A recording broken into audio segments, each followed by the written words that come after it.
Progress. Okay. It's coming this afternoon. All right. Perfect. I guess they tried to call you and that's what the judge told me. Did.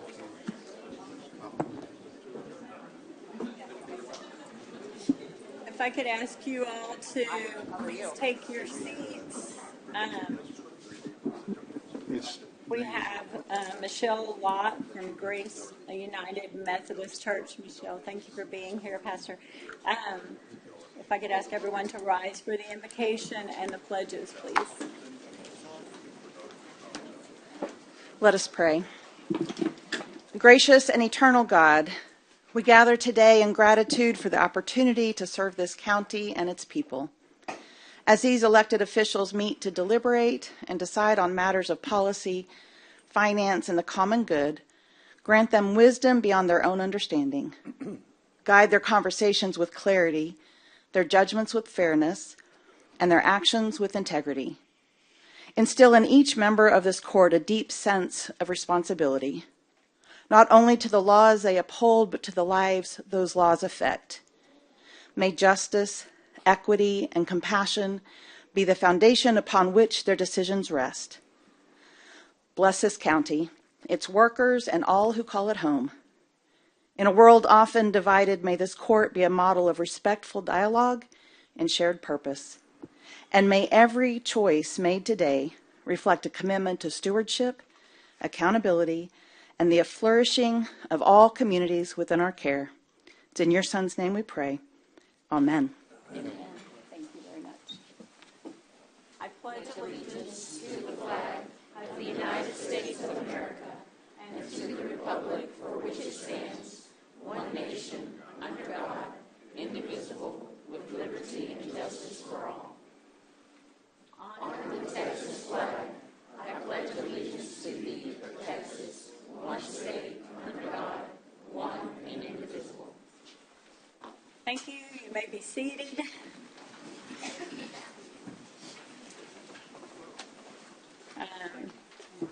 We have all commissioners present. We are at 901 Leopard Street in the Nueces County Commissioners Court. It is Wednesday, May the 14th at 9:04. I'll call this meeting to order. Moving on to item D, are there any announcements, disclosure of conflict of interest? You can also do so when the item comes up if you fail to mention that now. There being none, we'll move on. Before we begin with our resolutions and adoptions, I would like to introduce our new county auditor, Mr. Grayson Myers. If you would like to go say a couple of words at the back mic, please.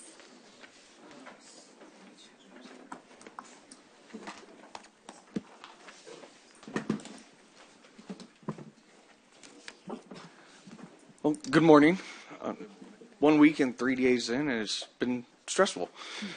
So, Honorable County. Not gonna get any easier. I hope it does. Honorable County Judge Scott and esteemed commissioners. First, I'd like to extend a deep gratitude to the Board of Judges and the county as a whole for placing their trust in me. I'm very humbled and honored for that trust. Second, I wanted to state that as of Monday, May 5th, a new day and era has started within the County Auditor's Office and Nueces County. Moving forward, my office will strive for nothing less than excellence, and we will strive to assist departments in all their financial endeavors. Finally, to the citizens of Nueces County, it is you all that I feel and truly believe are my ultimate responsibility. I believe that every decision I and my team make should benefit those that reside within the jurisdiction of Nueces County. And we will make decisions that provide the best possible outcome for you. Now, my team and I will make mistakes. It is inevitable. But what we learn from those mistakes is what matters. And I guarantee you this, we will not make the same mistake twice. Thank you, and I look forward to a less stressful year. Thank you and welcome to the group. Yes. Moving on to item E, adopt the following resolutions. I believe we're waiting on the Robstown School to get here, so we'll go to number 2. In recognition of National Police Week, May the 11th to May 17th, and Peyton is going to read, and she is not here. She walked outside. Where is Peyton? Peyton, there she is. I'll make the motion to pass the resolution. Do I have a second? Second. We have a second. I lost an earring coming in here. Forgive me. Okay. Whereas more than 1 million dedicated law enforcement officers serve tirelessly in communities across the United States, including the brave men and women of Nueces County who uphold justice and safeguard our citizens. And whereas, since the first recorded loss in 1786, a solemn toll of 24,412 law enforcement officers in the United States have made the ultimate sacrifice, laying down their lives in the line of duty, including 31 courageous members of Nueces County area law enforcement agencies whose names are forever enshrined on the Fallen Heroes Memorial. And whereas these devoted public servants are honored with their names etched into the hallowed walls of the National Law Enforcement Officers Memorial in Washington, D.C., a lasting tribute to their dedication and commitment. And whereas this spring, 345 new names will be added to the National Law Enforcement Officers Memorial, including 147 officers who tragically lost their lives in 2025, and 198 officers who fell in previous years, ensuring their legacy is never forgotten.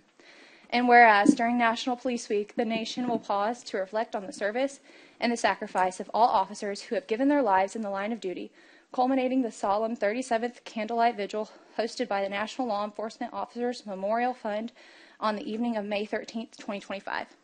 And whereas May 15th, 2025 is designated as National Police Officers Memorial Day, a day of reverence and remembrance for all fallen officers and their families, during which U.S. flags shall be flown at half-staff in their honor. Now, therefore, be it resolved that the Commissioners Court of Nueces County formally designates May 11th through May 17th, 2025 as National Police Week in Nueces County, and proudly salutes the unwavering dedication, courage, and sacrifice of law enforcement officers in our community and across the nation. Duly adopted by the vote of Commissioners Court of Nueces County, Texas, on this 14th day of May, 2025. We have a motion and a second. All those in favor say aye. Aye. Aye. The motion passes unanimously. Sheriff, would you like to get up and say anything since you're here? I know we have a ceremony tomorrow as well. So, Judge and Commissioners, speaking for all law enforcement in Nueces County, I want to thank you. Thank you for the proclamation that acknowledges the 31 names on the wall on the north side of our courthouse. It means a lot. It means a lot to us in law enforcement, and it means a lot to the family and the families of those fallen here in Nueces County who lost a husband, a brother, a daddy. And so tomorrow at 9 a.m., we will have our regional police memorial ceremony. And our keynote speaker is Federal Judge David Morales, who is a Robstown boy. And he will give the keynote speech, and we will be honored to have the families of the fallen there. And this is a personal invitation for everybody here to attend. Thank you. Thank you. If do you want a photo with Yeah, us, let's with do that. the Can we law get some enforcement? uniforms up Everybody front? that is And, here, yes.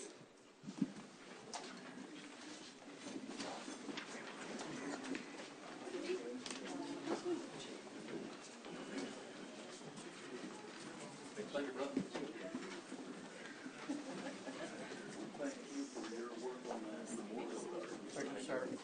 Very well. Thank you.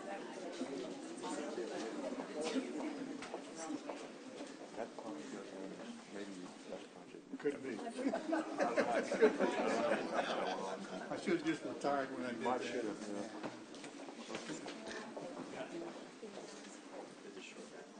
I'm glad you did. Brad, he wasn't happy with you coming back. I know. That's what I heard.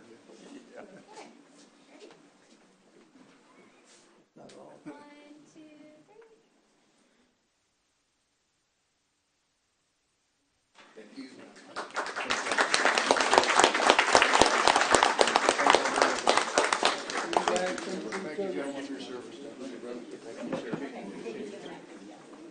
Thank you.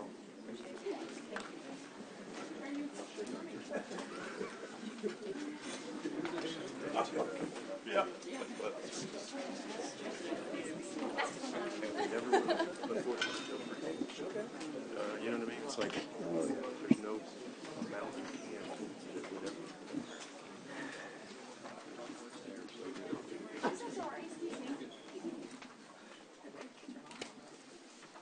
I think we're waiting for some more to come in, but our school, the Robstown School, is in. They made it. I think their bus was running a little bit behind this morning. Yes. Thank you.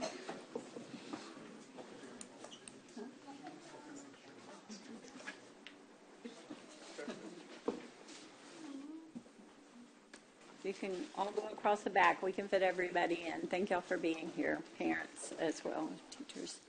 Item E1, in recognition of the Robstown Independent School District 2025 National Science Bee Regional Competition in San Antonio. And Ms. Sandra from Commissioner Gonzalez's office is going to read this one. Good morning. The resolution reads as, whereas the Robstown ISD elementary schools made history as they competed in the 2025 Regional National Science Bee in San Antonio, Texas. Whereas at the regional competition, nearly 100 participants from 13 schools participated across South Texas. 46 of those students represented Robstown Elementary School, bringing home medals, trophies, and pride. From Robstown Driscoll STEM Academy students include Link Sturgis, William Oliver, McInnes, Almarea Alguin, Alector Arcorta, Nathan De Leon, Penelope Martinez, Benjamin Sanchez, Alexander Rodriguez, Emma Ibarra, Marcos Barrera, Andrew Benavides, Riley Chavera, John Paul Cortez, Ryan Elizondo, Jordan Gonzalez, Jorge Holguin, Emmeline Padilla, Nelly Sainz, Celea Salinas, Sadie Vargas, from Lots Beach Leadership Academy students, Zane Arredondo, Levi Perez, Alexander Aparicio, Emmeline Gallegos, Anthony Martinez, Isabel Ramos, Isla Silguero, Riley Puenteo, Joe Esquivel Jr., Miguel Gonzalez, Matías Rafael, Esperanza Reina, Nathaniel Valderrama, Talea Silguero, Easton Valdez, and Analea Villalobos. From San Pedro Fine Arts Academy students, Marvin Salinas Jr., Noah Aleman, Gabriela Gonzalez, Evan Rubio, J.C. Carrillo, Dallas Naranjo, Navea Salinas, Brandy Almeida, Leila Martinez, and Serenity Salinas.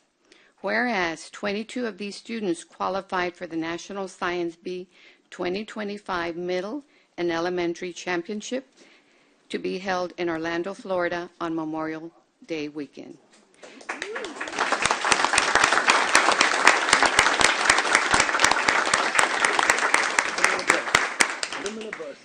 Now, therefore, be it resolved by the Commissioners Court of Nueces County congratulates Dr. Amanda Corrubias for leading the phenomenal group of students and wish them the best of luck at the National Science Bee competition. Duly adopted by the vote of the Commissioners Court of Nueces County, Texas on this 14th day of May, 2025. Motion to approve. We have a motion and a second. All those in favor say aye. Aye. Aye. Any opposed? The motion passes unanimously. Doctor, would you like to say a few words about the children? Or, yes, sorry. I saw you a second ago, and then I was like, where did she go? Yes. Can I take this down? I'm going to take it down. I'm a little small. So we have 46 students that went to regionals in San Antonio. They're not all able to make it here today. We have about half of that represented here. We do have 22 that qualified to go to nationals, and we're gearing up for that next Thursday. They'll be heading out. And they've just been working so hard, and they've been studying so much on top of their other studies that they've had with STAR testing and end of year and all that good stuff. So I'm very proud of them for what they've done. It's something that we just started, and the district really supported us, and I appreciate that so much. And I'm hoping to just keep it going and keep igniting that brilliance in our kids to perform academically. Thank you. Absolutely.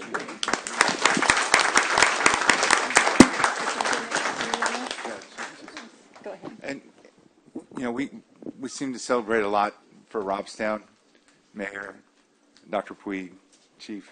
But this is special, right? This one was special this year. And with the amount of students that participated, and it only happened because we had our educators who stepped up and made this available to them. And it's not only for Robstown, but for our entire community. But you give them an opportunity, and they are going to take it, and they're going to see a whole different part of our state or our world that they never have gotten to, on behalf of just doing schoolwork and going out and participating. And so I think that's really needed at this age, to be able for them to be able to travel and also to represent our county. So for me, it made sense to recognize these students and these educators. And such a turnout. We have a few various issues today. National Police Week, we have an issue for Cotton Community Partners, and then of course this one. But you see that we have our community here representing. They wouldn't miss it. Mr. Martinez with the school board as well, and all the others that are here. So congratulations. Don't stop. Keep going. We have always been so happy to see our community succeed. We were here just a couple of weeks ago recognizing the powerlifting team, who are also great in their academics as well, and so many other different groups. So I'm proud just to help represent this part of the community. We know that Commissioner Pusley also represents part of the Robstown community as well. But we wanted to bring you here today just to say how proud we are of you. Don't give up. Don't stop. Keep representing Robstown and Nueces County to your fullest. And we know no matter what the results, you're going to come back champions, because you already are. So thank you. Absolutely.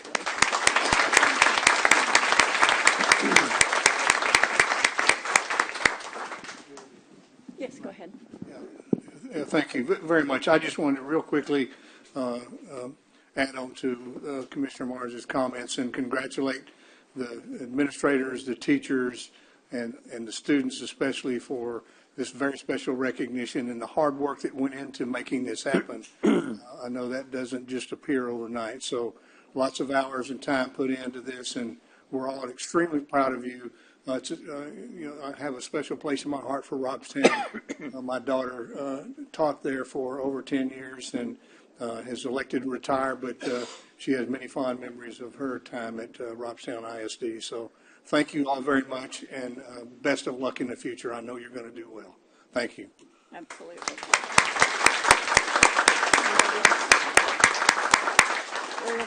We would like to get all of you up here to do a photo, if we can get you around here. And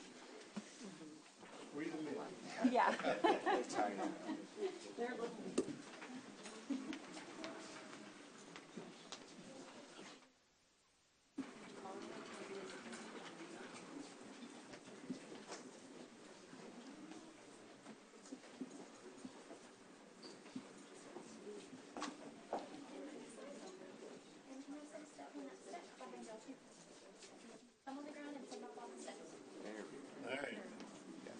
Make sure you step on the step. Get on the step if you can. Is there a step? Make sure you stand on it. There you go.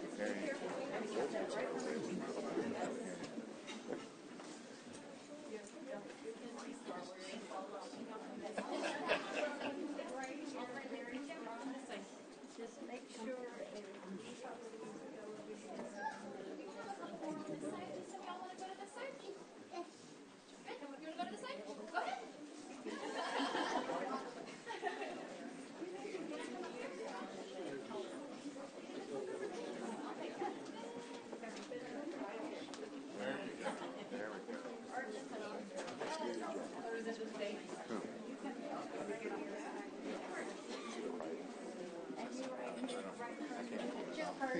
We always dress this great. I always do it.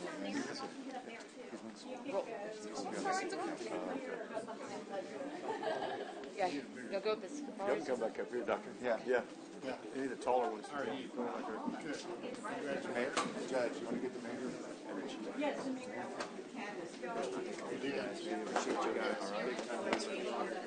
Come on in. We'll make room for you. Get up here.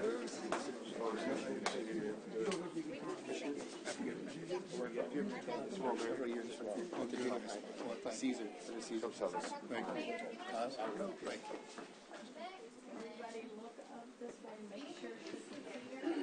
Okay, y'all ready? 1, 2, 3, say cheese.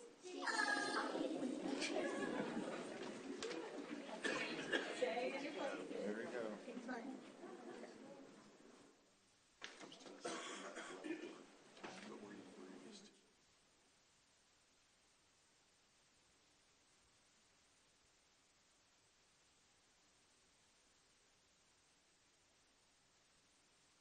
Good. Awesome. All right. Congratulations. Good job. Good job.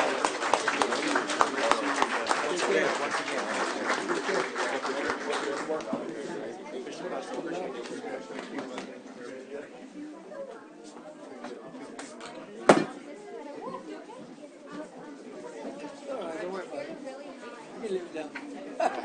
That's perfect. Congratulations.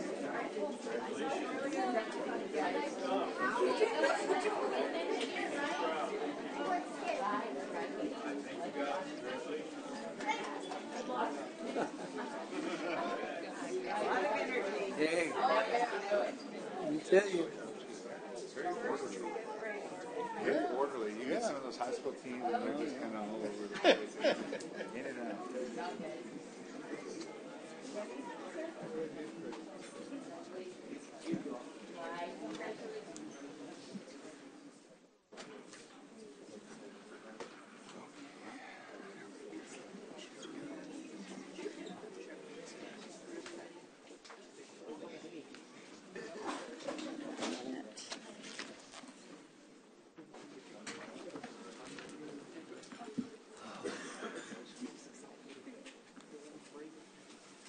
Now, moving on to item 3, in recognition of Foster Care Awareness Month of May 2025. Tara is going to read that one.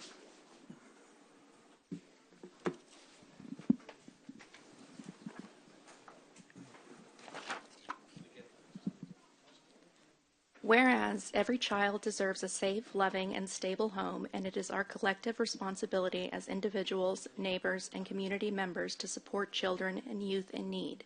And whereas strong communities are built when we come together to recognize and support the invaluable role of foster parents in caring for children who have experienced abuse or neglect, promoting family reunification and offering hope for a brighter future. And whereas collaboration between families, child welfare professionals, and both public and private organizations is essential to ensuring that children and youth in Nueces County receive the support and resources they need to thrive. And whereas Nueces County continues to seek dedicated foster families who will work alongside local nonprofits and agencies to provide lasting, meaningful connections for children and youth in care. And whereas during National Foster Care Awareness Month, we honor and celebrate all those who open their hearts and homes to children in need, and we extend our deepest gratitude to those working tirelessly to make a difference in their lives. Now, therefore, the Nueces County Commissioners Court does hereby proclaim May as Foster Care Awareness Month and encourages all citizens to recognize and support the invaluable contributions of foster families in their communities. Furthermore, we commend Agape Ranch and local nonprofit organizations for their ongoing efforts to raise awareness and provide essential support to foster families, children in care, and youth transitioning out of the foster system in the Coastal Bend. Make the motion to approve. We have a motion and a second. All those in favor say aye. Aye. Aye. Any opposed? The motion passes unanimously. And do we have someone here, yes, who wants to speak, but just want to say also Yes, thank you so very much. Good Yes. morning. I'm Shannon Murphy. I'm with Agape Ranch, and thank you, Judge and Commissioners, for allowing us this opportunity to speak about Foster Care Awareness Month. This is a month for everyone to renew our commitment to children and youth in foster care. It's hard work, and we want to celebrate all the people that make it happen, right? And, you know, from the foster parents to the CASA volunteers, caseworkers, even teachers, and many, many more. Our most recent numbers for Nueces County, we have over 400 children in foster care, but we only have 94 active foster homes. So when that happens, we have children from our community are getting sent to other cities and sometimes even our neighboring states because we don't have enough foster homes to take care of our kids in our community. And so that's really sad to share. The average age of a child entering foster care is actually around 8 years old. And children who are adoption ready, they wait 1.5 to 2 years to be adopted. So be in prayer for those kids. We actually just had an event a couple of weeks ago. We call it Agape Connection, and it's an adoption event. And we had 45 kids that were adoption ready come. And so we're hoping that every single one of them will get adopted by one of the families that came to our event. So Agape Ranch, we respond through 4 pillars. It's prevention, foster care, adoption, and we're supporting the aged out youth. And our Thrive program, that supports young adults that once they age out, you know, now they're on their own. So we want to make sure that we come alongside them and support them and launch them into adulthood well with support. Commissioner Chesney came to a really fun event that we just had this past Saturday. We got an amazing grant from Republic Services, and that helped pay for our perimeter fence and a sensory playground and a prayer garden that will be installed at the Ranch neighborhood, which is in Nueces County in the London district. So thank you, Commissioner, for coming and your opening remarks that day. So I want to also thank our friends from Circles of Care and Burke Foundation that came to stand with us today, and many, many others that couldn't be here today. We can't do this work without all these other local nonprofits. So thank you for this time, and if you want to learn more, agaperanch.org. Thank you. Thank you, Shannon. Commissioner, you want to? Judge, thanks. I can't not, and I know Mr. Matas always does too, because he had such a history with foster care and how important it is in this community and the role that I played for a brief period of time in this county regarding that. And there's so many different agencies to talk about, and so many different people that are so important to this community. And I have to say, if you haven't been out to Agape Ranch, I would encourage everyone to go take a look. It's amazing. And in some of my comments that I made Saturday morning at 7:45, by the way. So early. Thank you for coming. That might have been why other elected officials weren't there. But you know, I remember when Susan Klaus came into my office when I was a judge for County Court Law Number 5, and I just completed her adoption, and I thought, oh my gosh, what's she coming back for? Did I mess something up? And she said, no, I just need to ask you about this. And she asked me for one of the original support letters for Agape Ranch. And as I said Saturday morning, as she sat there and explained this concept to me, I thought, okay, she's a little crazy, but in a good way, right? Yeah. Because, oh my gosh, this is happening. Yeah, this is millions of dollars that have to go into this because they're trying to build 24 houses to help provide I don't know if better is the right word, but to provide a different environment, a culture, if you will, for our foster families and foster children to be able to live in a normal situation. And not that they're not living in that now, but it's just amazing. 9 houses are on the ground. There's 24 more planned. It's out in the London area. The land's been donated. Houses have been donated. Republic came out and had like you said, a big grant to build things. And Susan said, well, do you want to help us build? And I said, I don't think you want me to help you build because it might fall apart the next day. So you want me to? Yeah, I don't want to do that. But truly, I'm so appreciative of what Agape Ranch does, what CASA does, what Foster Care Awareness does. And again, I don't mean to leave anybody out because there's so many different agencies that matter in this community. But I'm proud to support this and proud to be a small part of it, as I know a member of this court is. So thank you all very much for what you do. You truly are helping the most vulnerable amongst us. So thank you very much. Yes, thank you. Absolutely. Thanks so much. Anybody else? No, I'm so thankful that you all focus on the aged out population, which we know have issues in getting continued education. Great point. That have issues of getting into substance abuse, housing insecurity, just to name a few. That is so vital. The state can only do so much. The nonprofits can only do so much. But the fact that you've geared your organization around those 4 pillars are so helpful. And mentioning the 94 families, those people truly are saints. I mean, they are just a gift to this community and to these children. But still, don't forget about the sibling groups that are separated, not out of choice, not from the state's decision or any individual. It's because there's only so much room.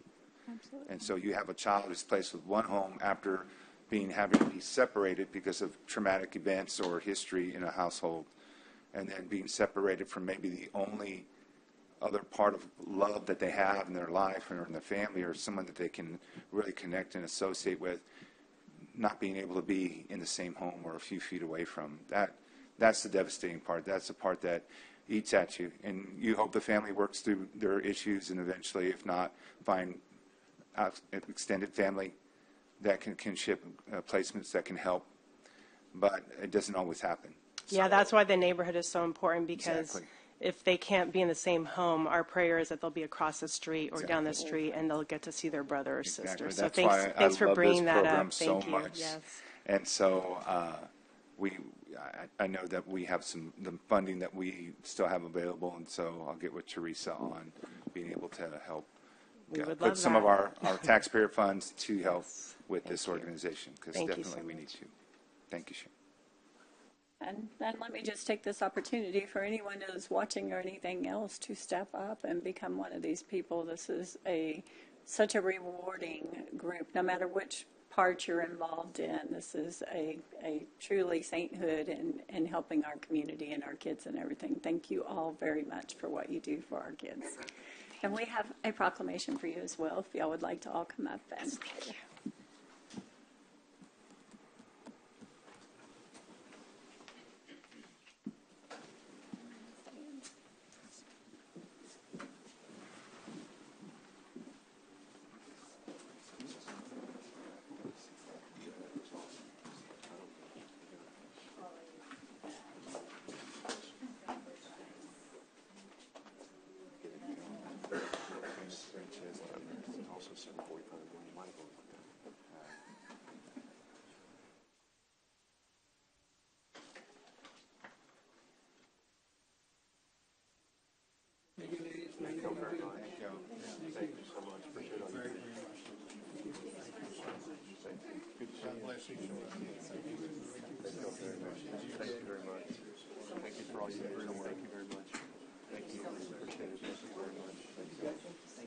Good stuff. God bless.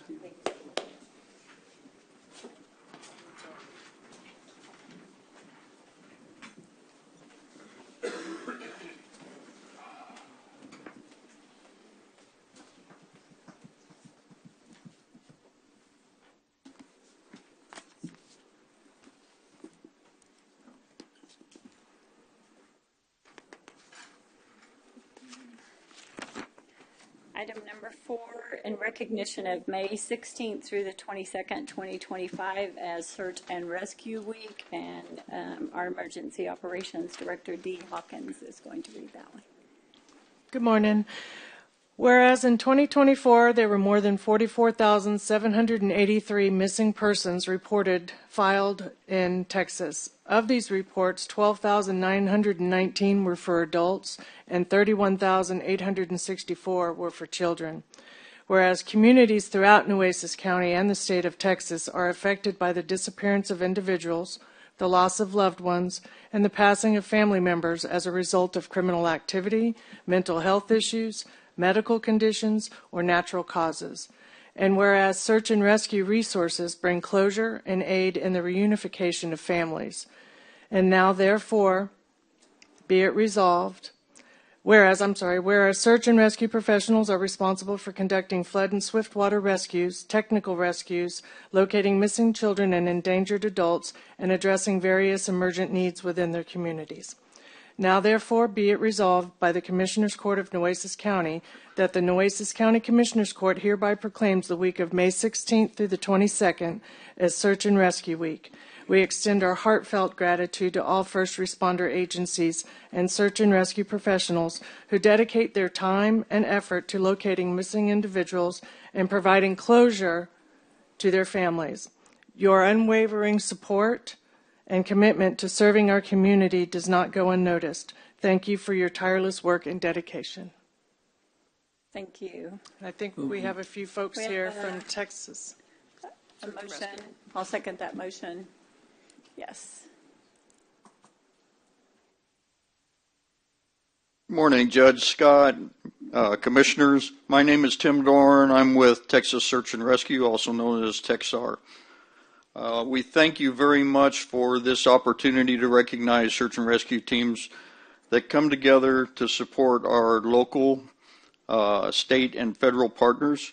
Most of the teams, such as TXR, are comprised of volunteers that bring significant resources to the table when someone goes missing or during disasters. Those resources include ground search teams of people. We have specially trained canines, UAVs, horses, and watercraft where we can come together with our partners and search on land and on water.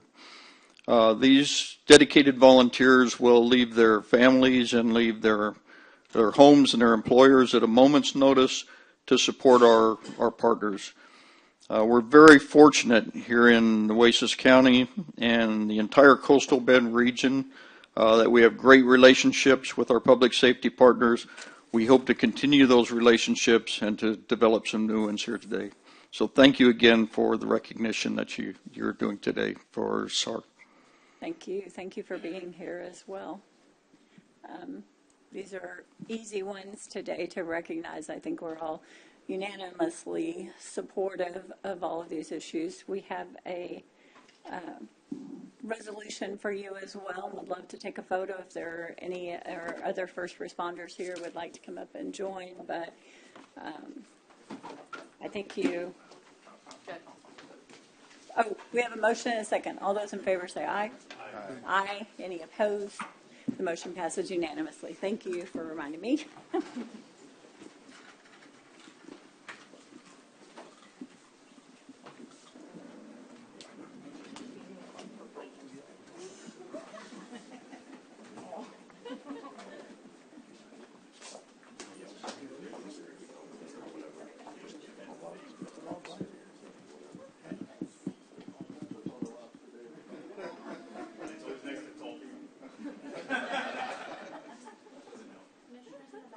Of course, I stand behind the two guys with cowboy hats on. Hats and hats. All right.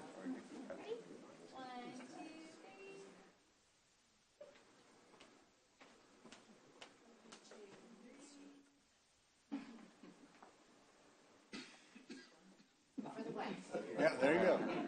Give him up every call. Here we go. 1, 2, 3. Thank you. Thank you all very much. Thank you. Good work. Good work. I thank you. Thanks,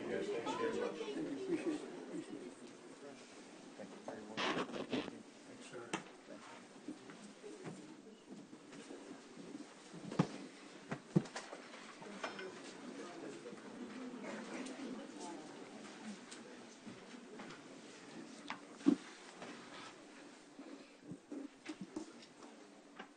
And now we have some certificates of recognition. Item number 1, in recognition of West Oso Independent School District student Rihanna Barnes, a 2025 graduating senior, ranked the top 5% of her class and her perfect attendance from kindergarten to the 12th grade. Pretty impressive.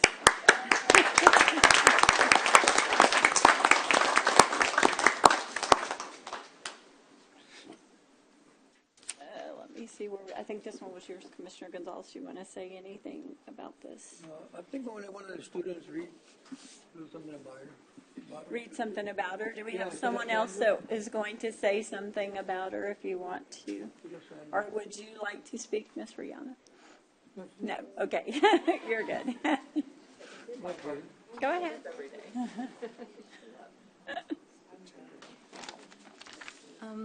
Hi, good morning. My name is Kaylin Castaneda. I'm a fellow classmate of Rihanna Barnes. And it's my honor and privilege to stand before you all today and recognize an exceptional student whose commitment and character and accomplishments serve as an inspiration to us all. And she really represents our community, and she represents the best of our community. Like you said, she's ranked in top 5% of her class, and she's a dual credit student, successfully balancing a demanding schedule that includes 3 varsity sports, National Honor Society, yearbook club, student council, senior class council, Interact Club, and the leadership role of coaching young students basketball and volleyball on Saturdays. So she's balancing a lot. What sets Brianna apart, however, though, is that she has had perfect attendance for the past 12 consecutive years, from kindergarten to her final year of high school. She's really made it her mission not to miss a day of her education, and she's attended school when ill through inclement weather and always arrived on time. And she's never let her distractions stand between her and her studies. And nearing the end of her sophomore year, Rihanna actually faced a ACL injury during her spring volleyball season. However, she did not let this bring her down. Doctor's appointments and surgeries during weekends and school holidays ensured that she did not miss a single day of class. Starting her senior year, fully recovered from her injury, she was grateful that she did not let this stop her, as she traveled with the volleyball team to playoffs and was a regional qualifier in track and field. However, Rihanna will be leaving us in the fall of 2025. She'll no longer be an Oso Bear, but a Texas Longhorn at UT Austin. As she prepares to embark on the next chapter of her academic journey, she is more deserving of recognition, and we ask that you wish her success in her college journey. Thank you. Absolutely.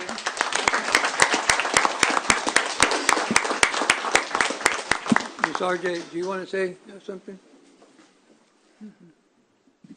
Good morning, ladies and gentlemen. I'm RJ Alvarado, the Executive Director of Safety, Security, and Student Services for West Oso ISD. On behalf of our Superintendent, Kimberly Moore, and myself, I thank the Commissioners Court for recognizing our student. West Oso is known for being very supportive of students, as you can well tell with the group of students that are here supporting Rihanna. Not only am I grateful for our teaching staff that supported her through her career, but her parents who set a high expectation for education in her life. That will send her far into the future. Again, thank you so much. We are highly supportive of our students, and we want to make sure we wish her well, knowing that she can go far, but she knows that we are not far from her. Thank you. Very good.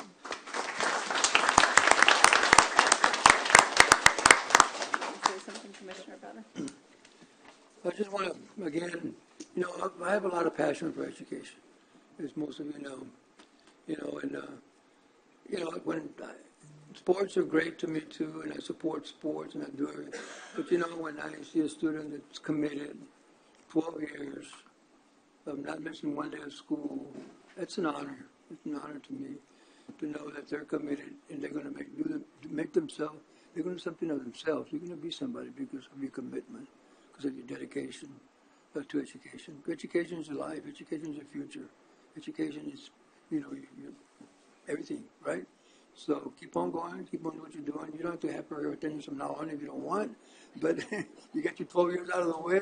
But anyway, just stay committed like you are doing now. And, parents, thank you for everything that you do, for supporting her, for being with her, and Ms. RJ and Deborah Castaneda, thank you for working with the students, and really appreciate what you guys are doing, and so other than that, I just want to say I wish you the best of luck.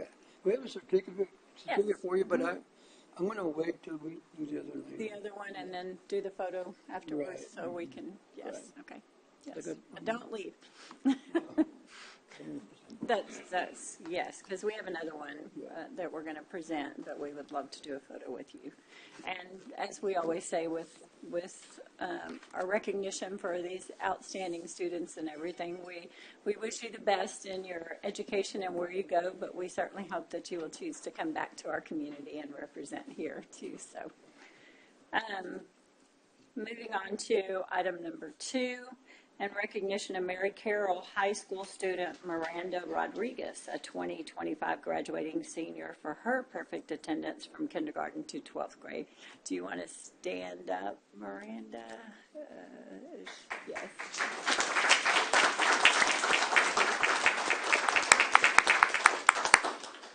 And would you like to say anything, or would your parents or someone here like to say anything on your behalf? We have a question we'd like to. I mean, this is pretty big dedication through all those years. It was like, what motivated you to do that?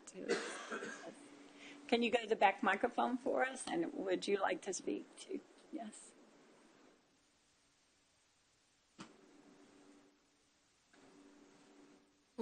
Little short. Yeah.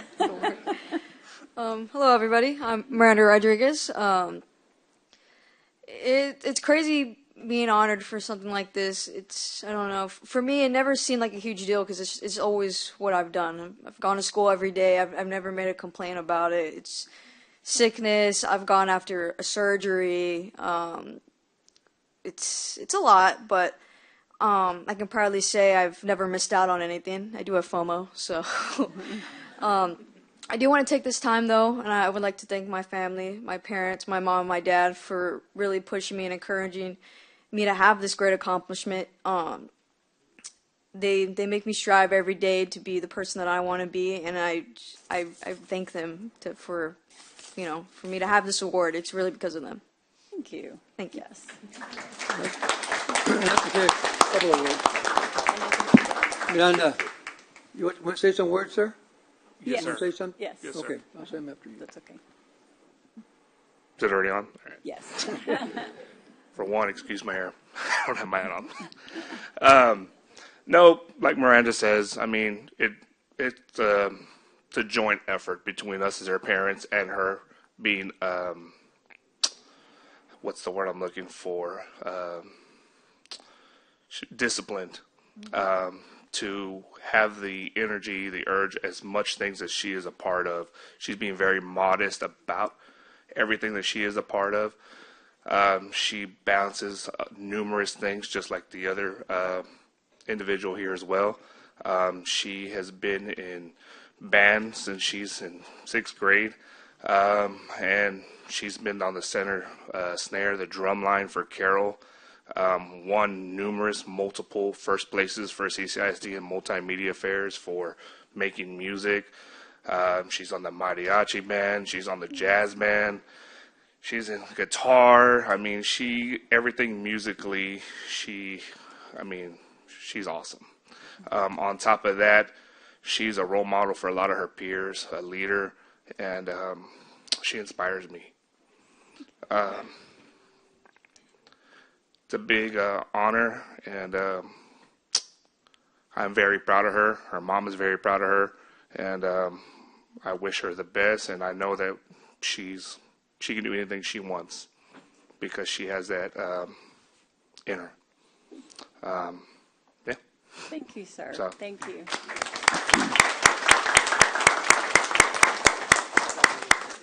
I want to thank you, sir, for saying those words about your daughter. And I just want to say to the parents and you, Miranda, thank you for whatever you do. I know when I saw you talking, I know you were being modest, right? I know you're being very modest. But, deep inside, you made a big commitment. You were responsible. You were committed to do what you did. Not just anybody can do that, but what you did, right? So, but your parents have to take a lot of credit too. Don't forget who was behind you, who pushed you, who supported you. Don't ever forget that, right? We can't ever forget that. The good Lord won first, and then your family, your siblings, right?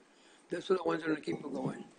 So at this time, I just want to say thank you for your commitment to education, and parents, thank you for your commitment to being with her. So I want you to stand up, and I want Rihanna to stand up. Okay, both of you stand up. Because of your perfect attendance, and I met with our board yesterday, with Education's Our Freedom Board. Both of you are going to get a $500 scholarship. for perfect attendance.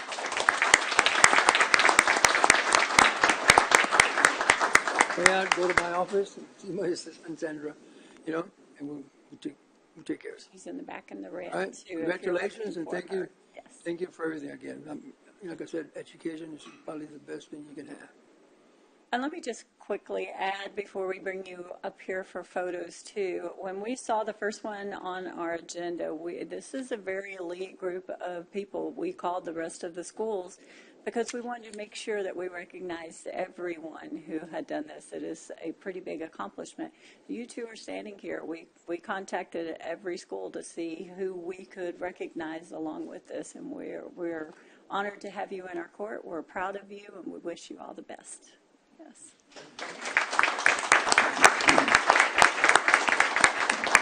Judge, it's pretty amazing. I think I messed mine up in first grade. So y'all are really, that's amazing what you've accomplished. Congratulations, sincerely.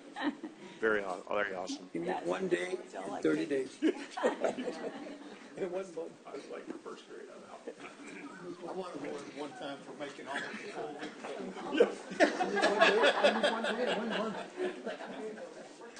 Congratulations. Congratulations. Congratulations.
Yeah, right. Congratulations.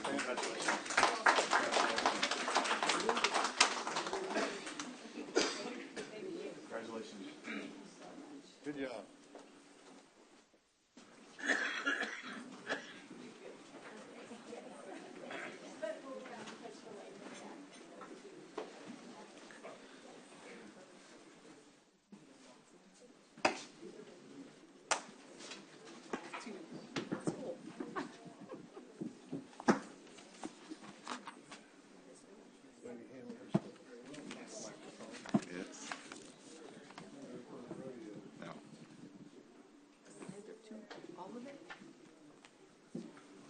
I'm sure you have all kinds of requests, but number 10 on the regular agenda, because we had the mayor and the chief here waiting. Yes.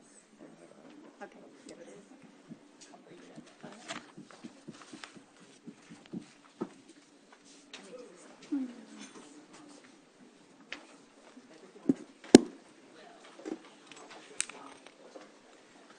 Next, item G is public comment. We have first up Mr. Carlisle, Mike Carlisle.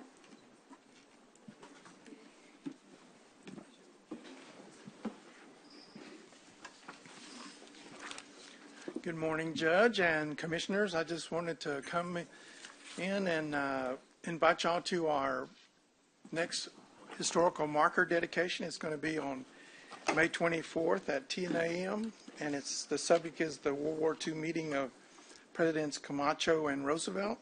I'm just going to read a brief take from the marker so you hear. It's in April 1943, President Roosevelt took a 16-day train trip to inspect 12 military installations and 4 war production plants.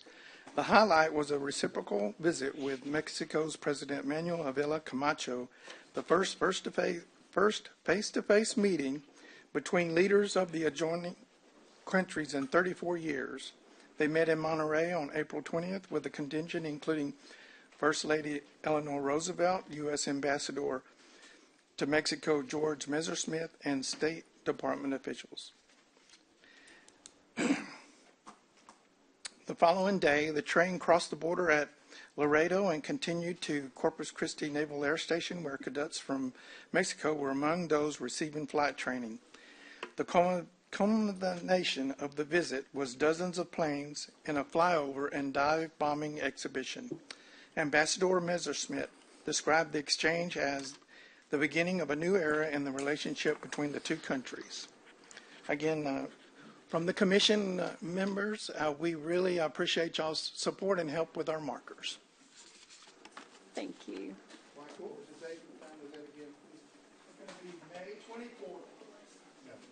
May 24th at 10 a.m. It's a Saturday. Location? It's at the Performing Arts Building at Texas A&M Corpus Christi. It's right in front of the Performing Arts Building. There's a bus stop there. That's where it's going to be located. Thank you. Thank you. Uh-huh. Next up, Arnold Carrillo. Ma'am, I don't know if I'm in the right place, but I have a complaint against the tax office, veterans complaint. You signed up for public comment. Do you have 3 minutes? Did you need to go to the veterans office? Is down the hallway, and Edward in the back will show you where that is if that's what you need. Or did you want to address the court about your complaint? Okay. Well, you have 3 minutes to speak. You go to the microphone in the back there. Uh-huh. Talk to the officer.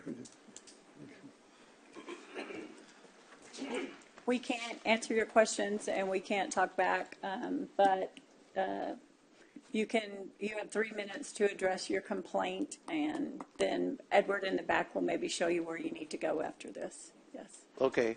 I've already been tax office, appraisal district office, everybody.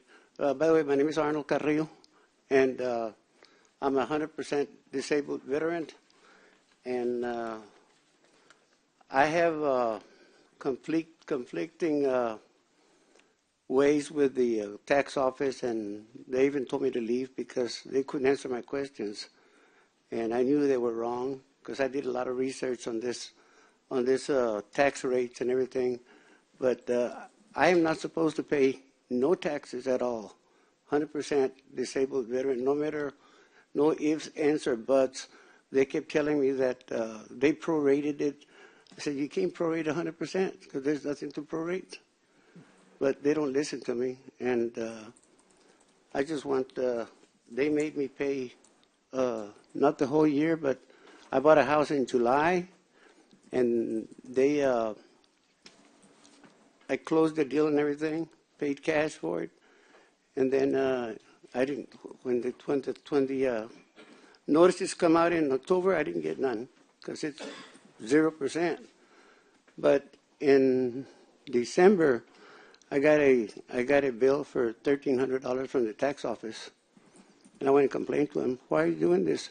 Well, it could have been this and it could have been that. I said, well, that's not a good answer, sir. So they couldn't answer my questions, and I tried for 6 months. I've been trying to get into their heads.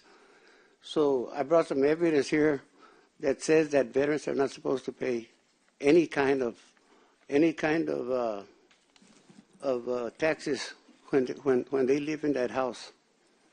So I paid them the $1,300 because they kept pressuring me that they were going to charge me interest and everything if I don't pay by January 31st. So I went there and I paid them the $1,300 so there would be no conflict. I said, well, I'll get it later.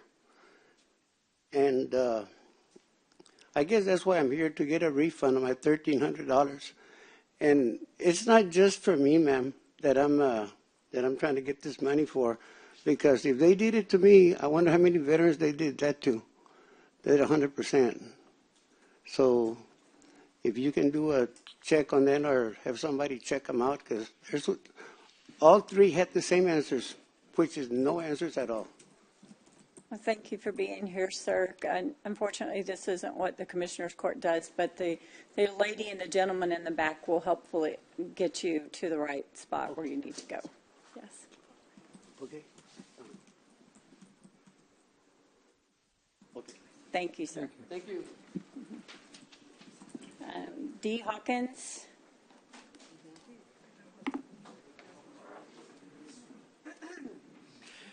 Good morning, Judge and Commissioners. I'm just here to give you an update of what's going on with the severe storm that we experienced late Thursday night. About 10:30, we had 6 semi-trucks that got overturned by a straight line wind. It was a storm cell that came through late at night and pushed out winds of approximately 100 to 115 miles per hour in a straight line.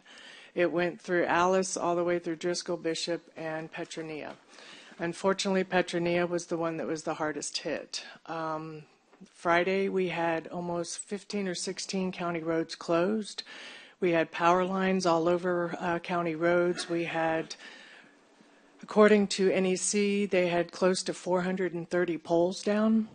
AEP had about 50 poles down in Bishop.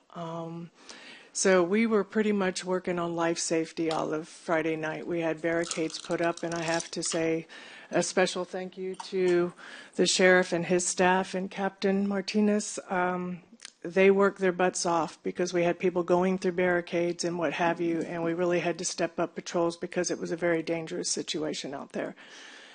Saturday, myself, Edward, and Commissioner Jag, and the Texas Division of Emergency Management and the Texas Forestry Service, we had about 6 or 7 of us canvass the whole neighborhoods that were affected in Petronia, Bishop, and Driscoll to do damage assessments and get those pinpoints inputted into the ISTAT to the state program so we could paint a picture for the state of the level of the disaster and the level of damages that we have out there.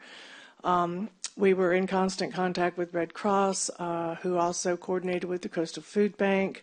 We were delivering water. We were delivering food.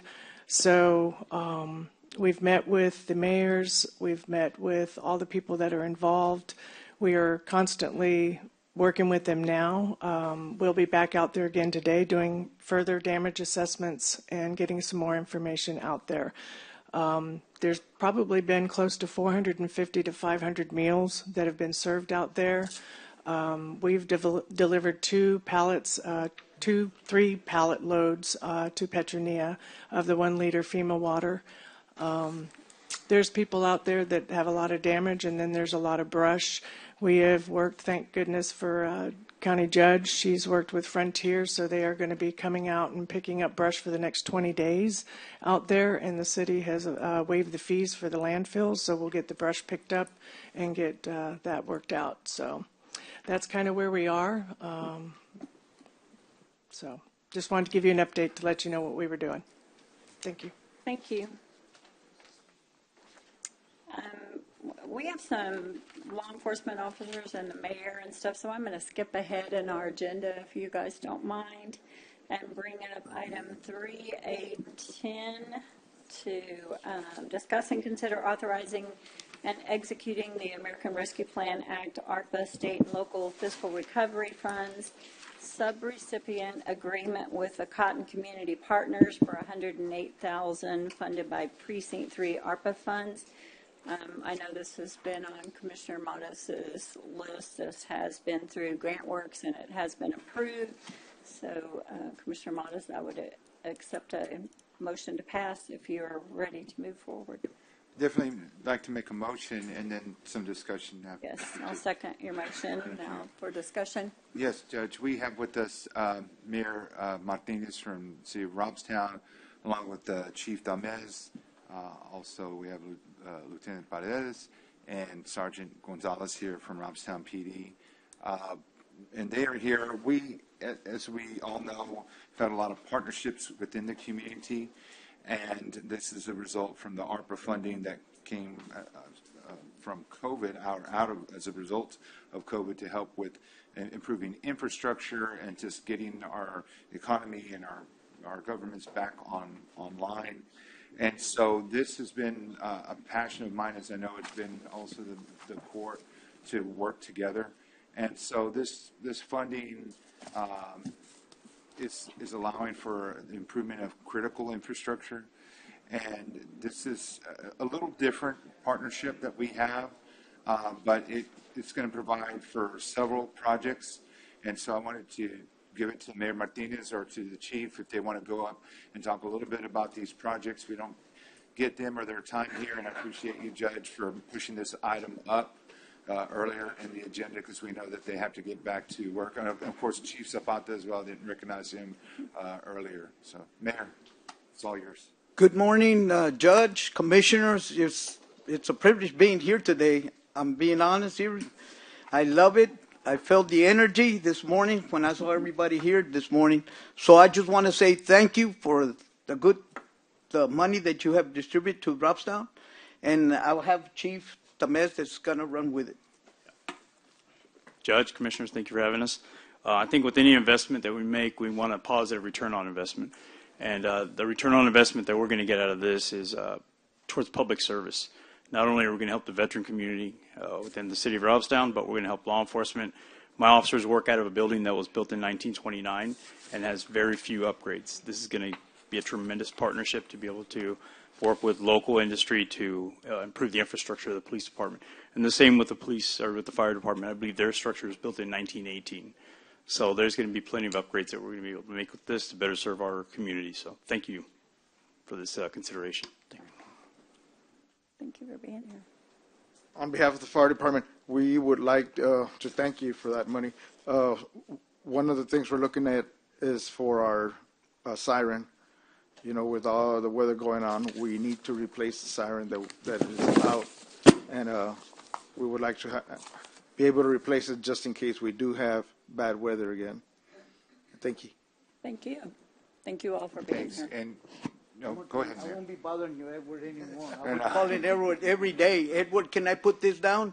Yeah, go ahead. Edward, Mayor, yeah, that's enough.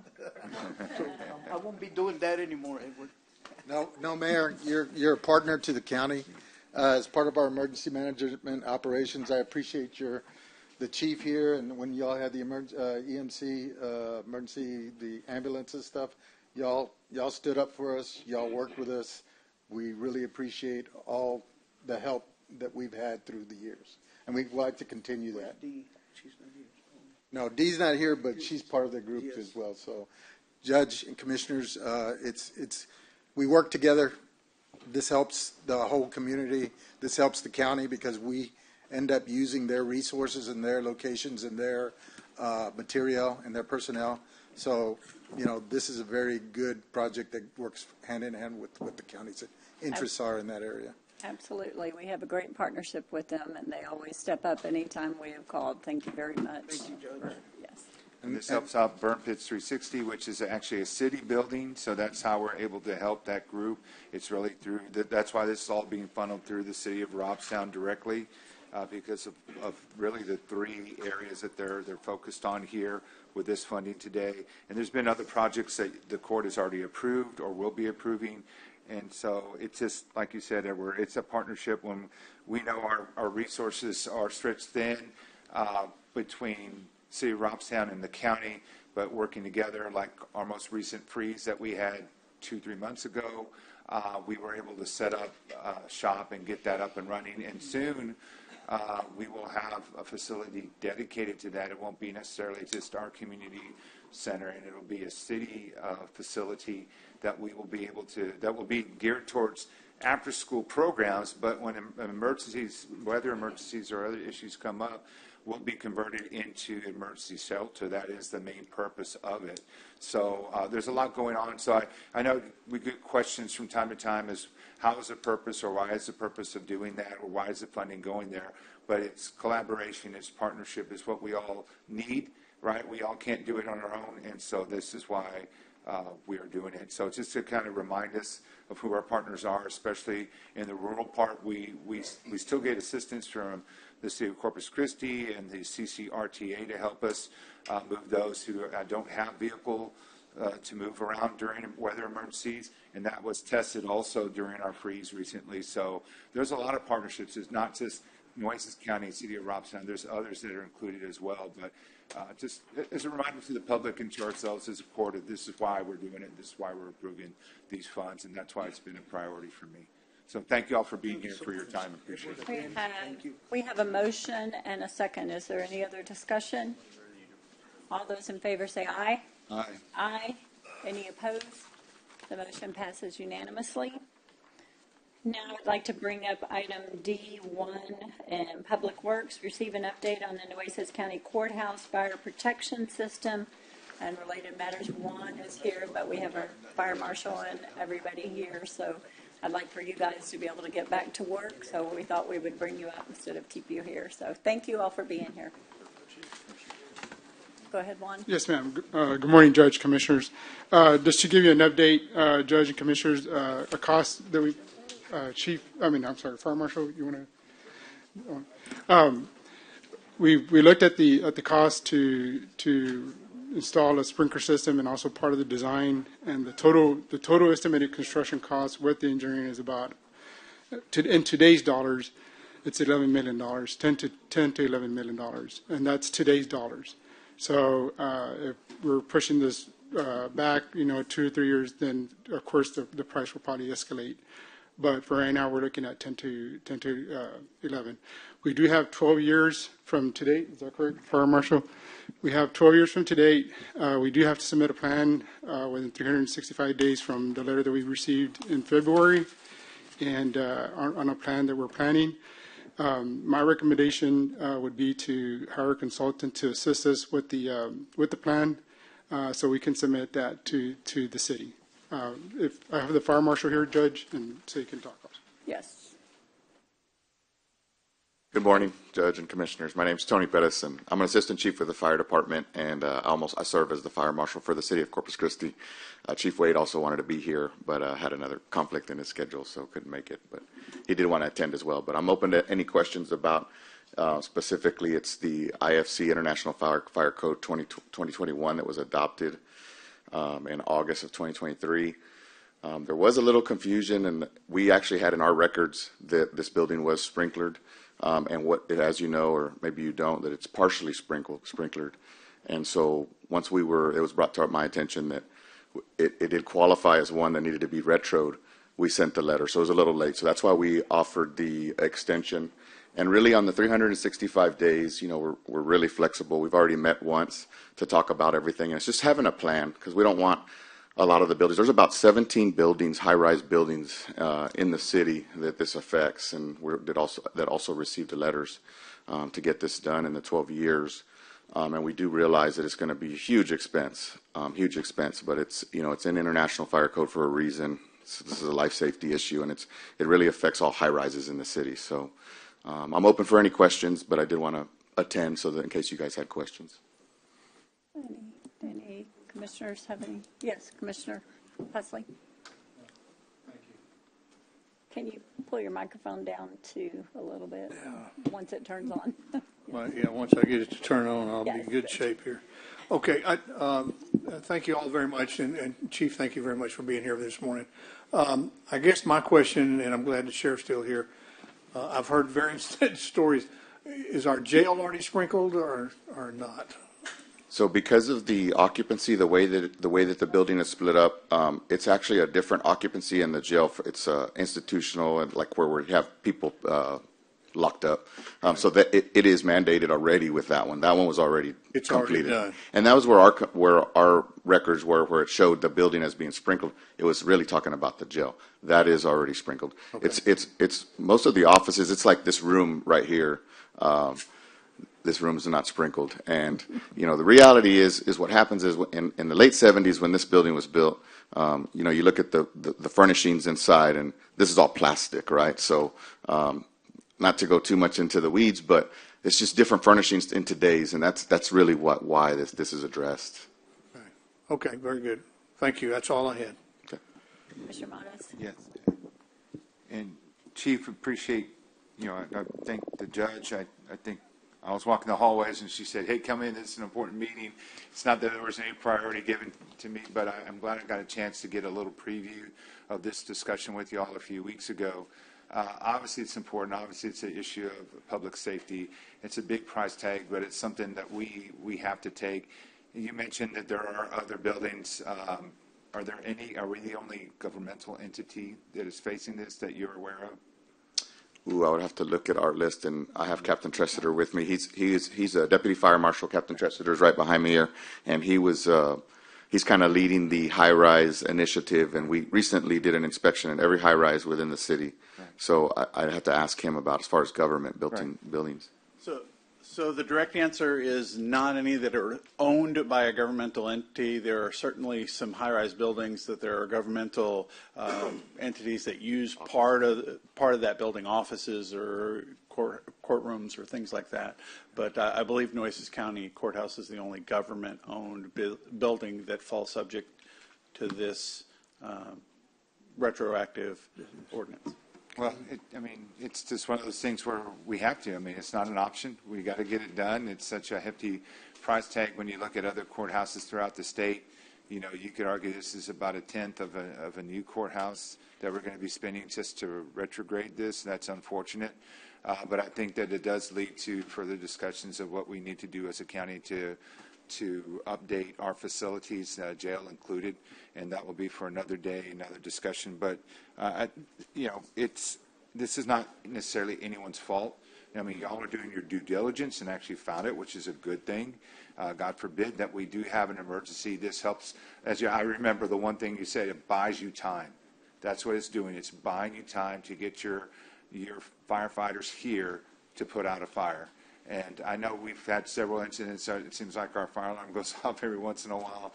And sure enough, we see the trucks coming in. And we've had some incidents where there's been need to have, I think we've had court once or twice where there's been kind of a smoke in the air. And we've had to evacuate the building. And sure enough, we see CCFD out in our front immediately within minutes in our proximity to Station 1 and Station 3 and all the others that would respond. Their timing is impeccable. They're absolute professionals that get here and get what they need to do. But, in the end, I guess this message is for those that are watching is no one wants to have increases in what we have to pay for revenue coming in for our county government. We get that. But the reality is that we got to make this facility safe. We have to follow the standards that we're given. And that 2021 IFC code, there's a new one, but this one applies to us for what reason? There's a 24, or I forgot which one you said. They're updated every 3 years, and we'd adopt them into our ordinances at a different rate depending on where we're at. It takes a long time for them to go through and go through the whole code, and then it also is in line with like the international building code. So all of this plays together. So it'll be a little while before this was just August of 2023 that we adopted 2021, and so it'll be a little while before we adopt. But being that we're putting this in now, and this was part of our discussion that we had in the previous meeting, is that even if the code changes, we're already have a plan to meet the standards of this 2021, then that's where it'll be. And we mentioned it before in our meeting that a fully sprinkled building is the gold standard. And so there's nothing else that we could ask you to possibly do to make the building safer at that point. That is the gold standard. So you will have the highest level of protection with the fully sprinkled building in the end. And really, if anything changes, it's more to have more buildings at lower, heights to have that fully sprinkled building. So you're going to already be at the highest level of fire protection. And I really do have to commend Judge and the commissioners for really looking at doing their due diligence, because with Juan, we looked at every alternative. We don't usually, there's no exceptions to the code, but we always offer any type of alternative that still meets the intent of the code. And just due to the height of the building, there's just no other way. So at the end of the day, it's going to be the safest for everybody here. And we're in this room today, it's a full room, and it's just, it really is. It'll be the gold standard. It'll be the safest. Juan, could you come up and at least for anyone paying attention or anything, let us know, for the public's sake, to know the safety precautions we have right now, that while we are transitioning to this, that we do take fire safety very, important, and let them know. Yes, ma'am. Yes. Right now, yes, and Judge, you're correct. We do have right now a fire alarm system. We do have a fire. You can see them in this room where we do have any type of smoke or something like that. Fire alarm will go off, and as we've done before, we've evacuated the building. So we do have also some header pipes at each floor for fire protection. So we do have some fire protection in the building itself, Judge. So, and in the meantime, we just want the public to understand that we do realize that while we work towards getting this implemented as well. Yes, ma'am. Yes. Can I ask a question? Yes, go ahead. If I'm reading this right, maybe, and I'm making sure, with occupied floors 120 feet or more from the lowest level, and we're 130 feet, right? So 10 feet's costing us 11 million, right? I mean, Yeah, and that has to do with the reach, you know, in a no. high rise. I'm just making sure I'm reading it right. I'm not criticizing. I'm just making so it might be more cost effective for us to shut down the 10th floor. Well, it's not really how occupied floors work in the definition of the fire code. You know, when you have it's the floor that's, and this was part of our due diligence and investigating on different ways to, you know, see if there was alternatives. Any floor that is built as part of the building, it's the building height that we have to have, because even though it's not occupied, if a fire started there, it would affect the rest of the building. So occupied is not necessarily with people. Also, you know, future plans to where it might not be occupied today, but then later on, if it's used for storage or whatever the use may be, there's the potential for fire. No, I get it. But just help me for a minute. Like, if we, in theory, didn't have that floor, right, the 10th floor, okay, then we wouldn't be having to spend 11 million in today's time. 12 years down the road, it's going to be 40 million of taxpayer dollars for 10 feet of space. That's really what this is, and I get it. We want to be safe. We're going to do the safety. We've got evacuation. We've got fire things. We've got all these kind of situations. But if that floor wasn't there, which it's more than 10 feet really, but we're 10 feet over the 120 feet, and and again, I mean, we all want to be safe, but I mean, it's like, I don't know where you stop. Like, if we wouldn't have built it up 10 feet higher, we wouldn't have had to do this. So there's no way that you can, I mean, literally, if you wanted, I'm not saying we are, but if you wanted to shut it down completely, not use it for storage, nothing, there's no way to do that, because I want to be within the codes, right. But there's a reason they said 120 feet, because 120 feet is the reach in which you can safely get to that deal. I get that, right? So that's, I want to be clear, because I don't want anybody to think I'm not trying to be safe, but I'm saying the standard is, if it was 120 feet, you could reach it and everything would be safe according to the law, the standards, whatever. So for 10 extra feet that we have, we're spending 12 million today and 40 million down the road. It might, because 12 million in today's money is going to be 40 million if we, go down the road. It might be easier to read, because I think the 10th floor is, it's the justices, right? There's some other factors, Commissioner Chesney. It is the reach, and that's what we would have to address. And then, but at the height of your building, the way that the site plan is, it's not adjacent to, like, right at the where our units would stage a fire lane. It's actually an offset. So that's where we look at that and the distance that so it's 100% with the reach, and where that kind of how it reads, where the unit would be parked, where we can reach those distances. So when your building is set back, that takes away from that height as well. Sorry, so you're going to have to help me on that one a little bit. Sure. So tell me that. So just because of the site plan, when you look at the site diagram where the building sits, as opposed and adjacent to the road where the unit parks, it's our aerial apparatus where that would park. That reach, it's not just a straight shot, because the truck has to get close. And so where the tallest part of the building is kind of set away from the road. It's actually in the middle of the site. So that it's not just the 10 feet of the height of it's also our reach that we can't reach. We can't get to those parts of the building. Okay, so that's not in here that I've seen. Where so it's just where it talks about where the vehicle can be parked. It's in here. Just on the verbiage where it talks about where the unit is parked. Where the unit is parked. Yeah, where it's. Okay. And there'd be no way to fix that. There's no way to. Unfortunately, do not. anything there to provide a cut in or something like that. I mean, we talked about it because there was some areas where I believe a parking garage where units can go on top. That would reach one side of the building, but then the other side would still be exposed, not being able to be in the reach of ladders. Okay. Those are some of the discussion that we talked about, went through all of those factors. Okay. And to answer your question, yes, it's the height. It's 120 feet. So those 10 feet, unfortunately, here in this instance, do make a big difference. Right, because the offset wouldn't have been the determining factor to sprinkle. It's really the height. It's the height. I mean, so the other factor is just an additional thing, but it wouldn't have triggered the sprinkles. That's correct. The height is what's triggering. The height's not the height's the offsets. number that we're looking at, but we also look at the fact that it's No, like I we get still you. don't reach, you know. But if we'd have been at 120, we wouldn't even be here today because of the offset, that's right? To answer your question, yes, that's Right. correct. And so, okay, no, I mean, just they're questions, and Yeah. I'm just curious. We, as to we how went got we went there. through some of those exact scenarios, and that was with Juan Pimentel, Mr. Pimentel, going through trying to figure out a way that, you know, that it wouldn't have to necessarily qualify. But it just, I don't. We looked at it many times. It's like it's just there's no other way around it. Yeah, I was just curious if there's a way to do like an insert or a cut in, or I don't know exactly what you're, you know. Chainsaws. Pardon me? Chainsaw the What do you- top I mean, off. you know, just Chop the top of the building. because I mean, that's, you know, maybe that needs to be looked at too. I don't know. Okay. Hopefully I answered everyone's questions. Yes, sir. Thank you. Thank you, Any Judge. other questions? Yes, Commissioner Yeah. Pusley? Thank you, Judge. This is a tough pill to swallow, no doubt about it, for the Nueces County government. $11 million is a big ticket, unlike the city where I used to be, where $11 million is not that much money. But anyway, it's what we have to do.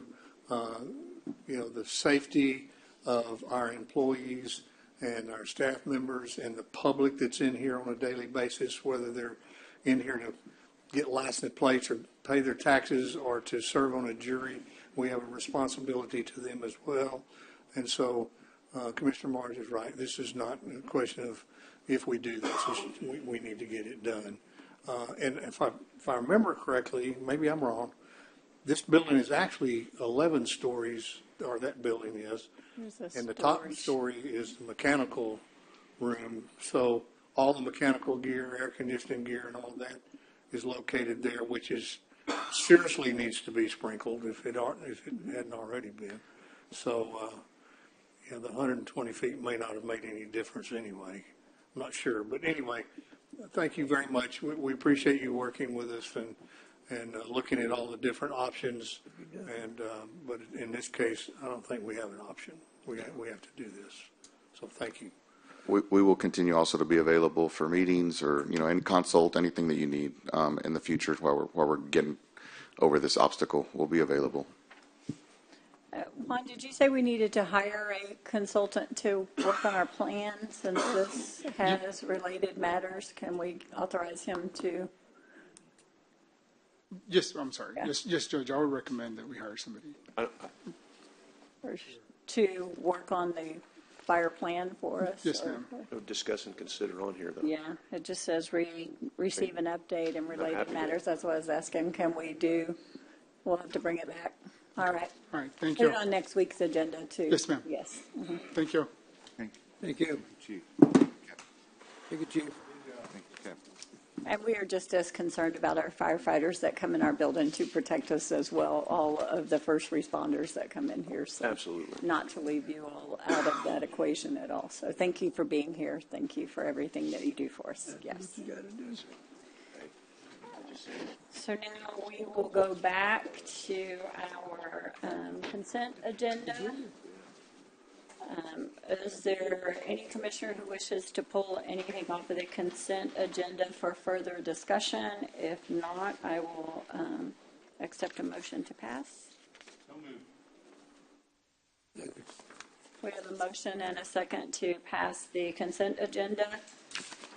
If you'll need another couple of seconds, otherwise, all in favor say aye. Aye. Aye. Any opposed?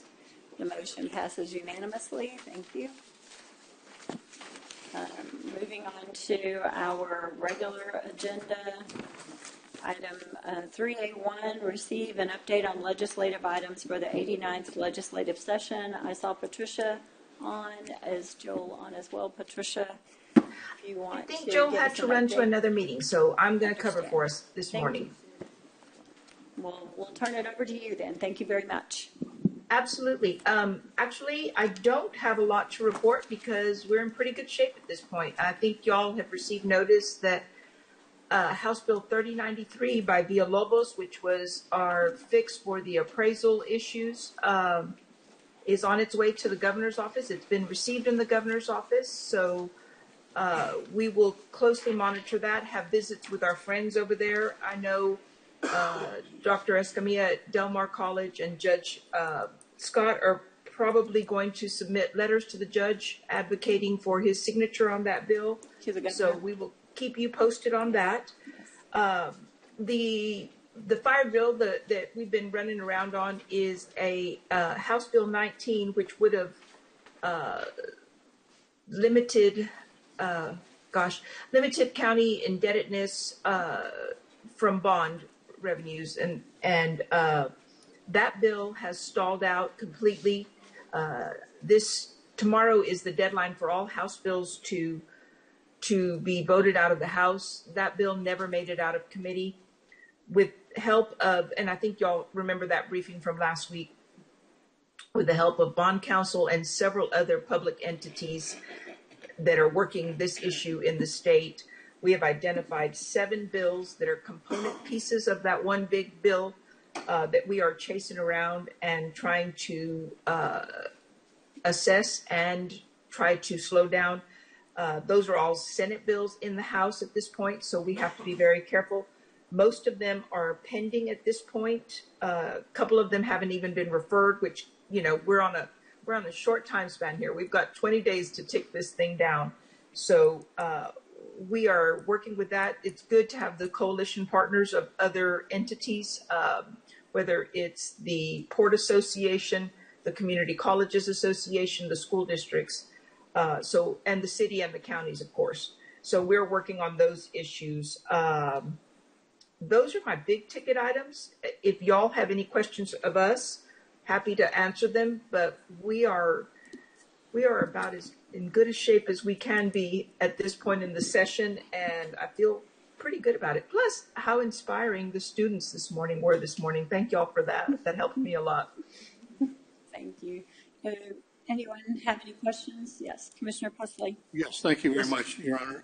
I did have one question. I was reading last night about Senate Bill 1567. 1567. If you'll bear with me just real quick, because I don't have it off the top of my head, but can I look it up real quick? Sure. Have all those memorized, you know? Those 10,000 bills memorized? Exactly Come right. on, Patricia, what's up with that? Can you believe that? I mean, it was, I'm sorry, Senate Bill 1567? Yeah. And it was At this passed point, over the to the numbers all House, I run think, together. yesterday. Yes, sir, it sure did. Relating to the authority of a homeroom municipality to regulate the occupancy of dwelling units. Yeah, and I realize yes. this is a city concern, and I haven't had a chance to send this over to my friends at the city yet, but I just think that is bad law. Okay. For not only cities, but municipalities as well. But I don't know where it's going to go in the House. It passed out of the Senate with just one dissenting vote. Yes, that's kind of how things go in the Senate. So it is sitting in House calendars. We kind of know somebody there. Yeah. And we will go visit with the members of the calendars committee to see if there are objections to that bill. It's a Senate bill. We're finishing up House bills today and tomorrow. And then I think we'll start hearing Senate bills as early as next week. So we'll get on it right away. Thank you for flagging that for us. Thank you very much. Commissioner Myers? Absolutely. Patricia, this is John. Yes, sir. I haven't been paying attention to the issue dealing with lobbyists. Is that on the radar this session, or is it kind of gone away? It sure is. It still is? It is. I've been it looking is at all passed- these other bills that are more, I would say, more important than that this one isn't, but it hasn't gotten my attention like the last 2 sessions has. So it's still going? Yes, sir. It's a very active and fluid issue. It passed the Senate pretty handily. I mean, it went down on a partisan vote, but still, it passed the Senate. It has been sitting over in the House. So, in my estimation, it is one of the big negotiating pieces between House and Senate priorities. It is very much a priority for the Senate. I think the House, in trying to maneuver around a bipartisan approach to some things, you know, this is one that the House is trying to handle very carefully. It is stuck in House State Affairs right now. Doesn't mean, since it's a Senate bill, couldn't fly out of there quickly and be on the calendar. It is part of these last final days of the House and the Senate negotiating priorities. So we are very vigilant in watching that. And is it the same that we have seen over the last 2 to 4 years as far as, I guess, removing that as an option for governmental entities? Yes, sir. Absolutely. It is the same. I think we've seen various versions of it where it just applied to school districts, it applied to others, but it is an all-encompassing bill. I will get you a copy of it, Commissioner, and send it to y'all. I'll send it to Peyton, and Peyton can share it with y'all. I mean, I know that there's some very resourceful members of the House and the Senate and their staffs, and of course, our statewide office holders that see this issue as they have others, and have, there's other issues that have been able to get whittled down to where it only becomes a small group that's opposed because everyone's been exempted for one reason or another. And that's my biggest worry. I mean, there's a bunch of smart people in Austin. There's a bunch of that are the extreme opposite of that, but I won't get into that. But, I mean, they're smart enough to know that they can take that away. And that's my biggest concern. I mean, in the end, I know that there's ways to still be able to have a voice in Austin. But, as a reminder for us and for the community, we as a county, I think, are very resourceful for the amount that we spend. Some counties make it a huge priority and put a lot of money, but we get our money's worth between you and Joel. And so I just kind of want to remind us of that again as we go into the budget cycle, that this is really an ongoing effort. There are off years, but really it's only an off year because they're not in session. That doesn't mean that y'all aren't working and able to help start setting our agenda. And I really hope that in our off year next year, I know it's going to be a busy year for some on the court because of elections, but I really want to make sure that we have a robust off year discussion so we can start planning for 27 because it will be here before we know it. And we need to get on there so that we make sure that our priorities are listed not only with our local delegation, but are attached to funding. Right? I've always asked y'all the question, and it always seems like after the fact, it seems like it's almost too late to try to get us into this additional funding. Other counties in our region are very resourceful. Other counties in our state are very resourceful in funding that gets attached to certain legislation or just to the budget. And so I want to make sure that that happens for us. So in saying that is we need to make sure that we keep you all on board. Maybe we won't consider it a full-time, but at least paying you so that at least we can help you keep the lights on and still working on our behalf. So that's always a concern is the legislative part of removing lobbyists. It becomes such a bad word, but you're really advocates, right? We really need to change it to the word to advocates. I mean, you're advocating for great things. And there's some that don't, but y'all are helping just try to help reduce the impact for what it means to local taxing entities like us as a county and to help reduce that burden on our taxpayers and other issues, veteran services and things like that, our colonias issues that you've helped us connect in the past. So we need to make sure that we're staying on top of this. And I know that we've given the judge the discretion to be able to go and sign off on any support that's needed and then bring it back to us at a later date. But if it gets to that point, especially on this issue, I hope you bring it to the judge's attention as soon as possible so she can voice her opinion against that because you're vital to us in what you do each session. Well, thank you, Commissioner. I appreciate that. And yes, we are very proud of our partnership with Nueces County and appreciate that. And working through the interim. House Bill 3093 is a perfect example of that.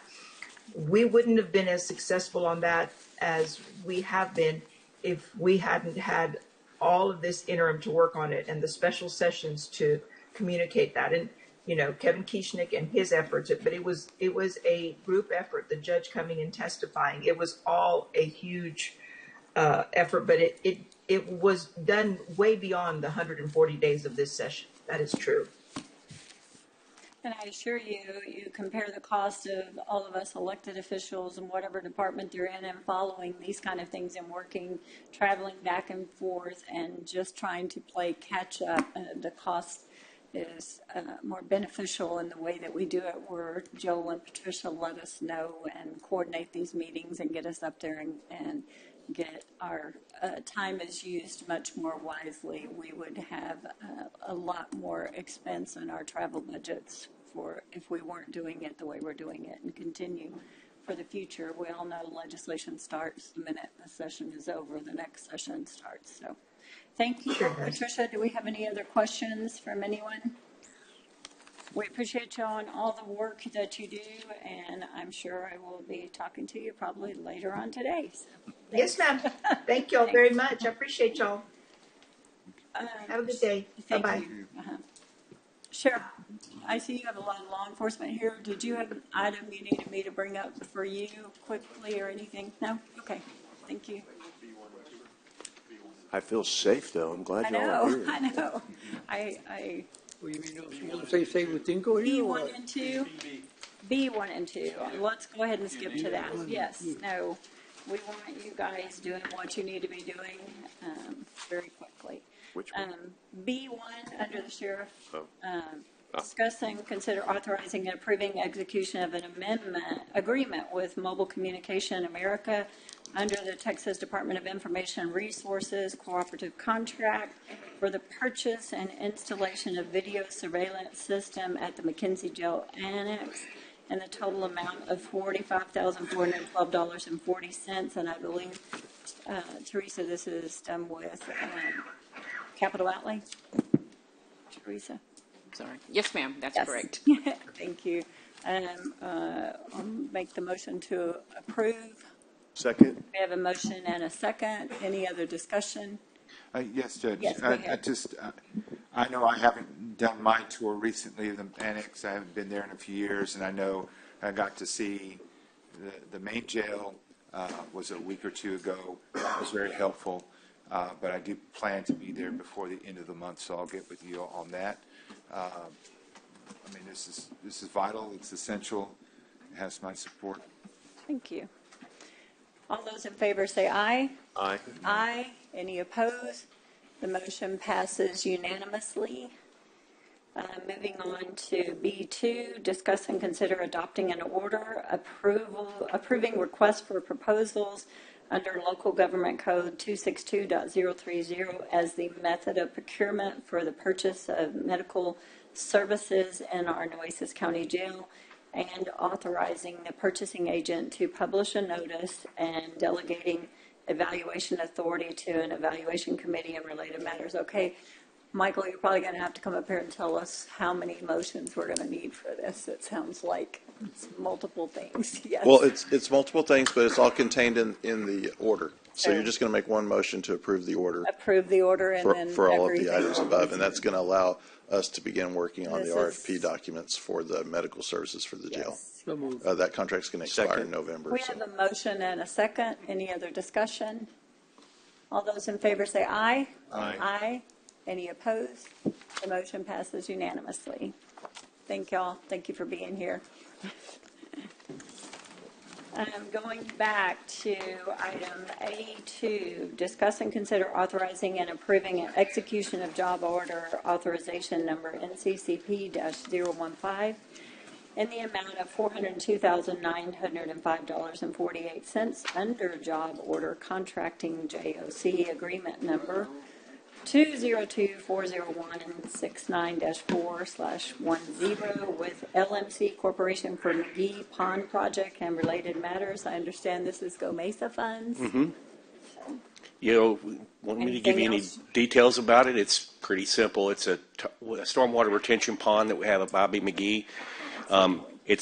It's kind of critical to dealing with our flooding in the park with sheet drainage, so we need to fix that in the outfall. And it's actually something I know Commissioner Chesty will be familiar with. I've been trying to do this since 2017, then Harvey, then Uri, then, everything we've been dealing with. So, but anyhow, we're going to get it fixed, and we got a good price on it. We bid this out. Me and Michael bid this out back in 2020, 2021. You wouldn't believe the outrageous prices we were getting back then. So I just sat on it until things calmed down, and I could do it at a reasonable amount. So, thank you. We have a motion and a second to approve. Any other discussion? Yeah, over the next 2 or 3 weeks, or the next 2 or 3 commissioners' court, you're going to see a tremendous amount of execution of grants to construction happening in coastal parks. We're finally at that point where they're all coming together and they're all starting to move. So I'm going to be on the agenda quite a bit, more than I want, but it's all for good things. It's not going to cost you a penny. It's all grant money. Thank you. We have a motion and a second. All those in favor say aye. Aye. Aye. Any opposed? The motion passes unanimously. Moving on to item number 3, discuss and consider approval of the no dune protection permit required for applicant Sunil Reddy for proposed concrete driveway improvements and concrete sport court at 7257 State Highway 361, Port Aransas, Texas, of the Sunrise Shores subdivision related matter. Kristen, thank you. I'm sure you're going to explain this. Yeah, it's a no dune permit for an existing residence. They are converting a portion of their existing caliche driveway to be concrete, and they have currently a smaller concrete area in front of the landlord of their house that they're going to expand and put a pickleball court and fence around. So it's one residential area that they're just improving some of their existing facilities on. No impacts to dunes. So we'll all be invited over to play pickleball? Yeah, that's what I was hoping. A little condition. Motion to pass. Second. We have a motion and a second. Any other discussion? All those in favor say aye. Aye. Any opposed? The motion passes unanimously. Thank you. Thank you. Thanks for being here. Item number 4, discuss and consider amending the Commissioners Court policy regarding board member recognition of service and all related matters. Commissioner Chesney, this is your item. I think Commissioner Pusley had an amendment. Oh, yes, sir. I'm fine with his amendment. You're fine with his wording for Yes, the ma'am. policy? Absolutely. Yes. There he goes. Yeah, Your Honor, thank you very much. I had read the language in the our agenda item, and I thought it just sounded a little coarse. But anyway, not to say anything bad about lawyers. I know lawyers are straight to the point. But anyway, I kind of wanted to just soften that a little bit. So I gave each person a copy here, and this is just a suggestion as an amendment to the language. And basically, it just says, with respect to all outgoing board members appointed by the Nueces County Commissioners Court, each board member at the conclusion of their service will receive a certificate commemorating and documenting that member's service to Nueces County. To ensure that each outgoing board member is recognized equally, no single member shall be singled out for additional recognition before the Commissioners Court unless a majority of the court votes to do so in a meeting prior to the date of the recognition. So essentially what that says is, as we all know, one court can vote to change what the last court did. So I think we need to recognize that. But I just wanted to offer this as an amendment to the language that's in our document. Anybody has any suggestions, I'm totally open. So thank you very much. Second the motion on the amendment, Judge, for discussion. We have a motion and a second. Any other discussion on the amended language to add to our Commissioners Court policy? Yes, so go ahead, the Commissioner single Myers. member should not be singled out. So we have to get a majority. So it has to be an actual vote. So if we want to recognize someone in the upcoming meeting, then it needs to be as an agenda item and approved by The previous meeting? So that's right. It's a little Otherwise, cumbersome. they will just get. It's a little cumbersome because some of these recognitions come in, I sometimes guess we're technically, finalize them in a week or I less. guess technically you could do it at the same meeting, couldn't you? Well, then you have them, that puts you in a bad. Well, I think all of it puts you in a bad position. If 4 members vote yes and 1 votes no, you can't recognize that member. You're still making a bad vote. The point of this was just to be to equally recognize everybody who's done such a great job for us, and to not single out any 1 or 2 or 10, but because everybody volunteers should get some recognition, but we can't bring 200 people to court. This was more along the line of how not that the city's magic, but the city does it. They do a certain, it was Commissioner Pusley's idea. Jenny just took the language that from the verb or from the discussion that we had, that we gave her some direction to go back and do. Commissioner Pusley wanted to add in the opportunity for people to do it that way. I just think we ought to do it. Look, I like this. This is better than what we had started off with, so I'm good. I think is a much better option for us. I didn't want to make it seem punitive or anything. I was just more asking how do we recognize, because I agree. I mean, like we had 3 members of the Historical Commission here earlier, and we know that's a large group, and they all do some great work, and some are in any committee or group that we have, some are more active than others. Some just show up to the meeting, do what they're asked to do, and some go beyond that, especially when they're a chair or the appointed leader. I want to be sure that we're able to recognize people in the future, because sometimes it is that chair of that board that helps kind of keep them in line or helps do the work that's needed. So I just don't want it to be so cumbersome, so difficult to be able to make that happen. So if this passes, then we just got to remind ourselves, hey, if we want to recognize them, say on May 21st, then we should have filed it last week to be on this week's agenda so we could vote on it, so then it could be recognized at the next meeting. And so this is recognition, because I know before we've had various recognitions.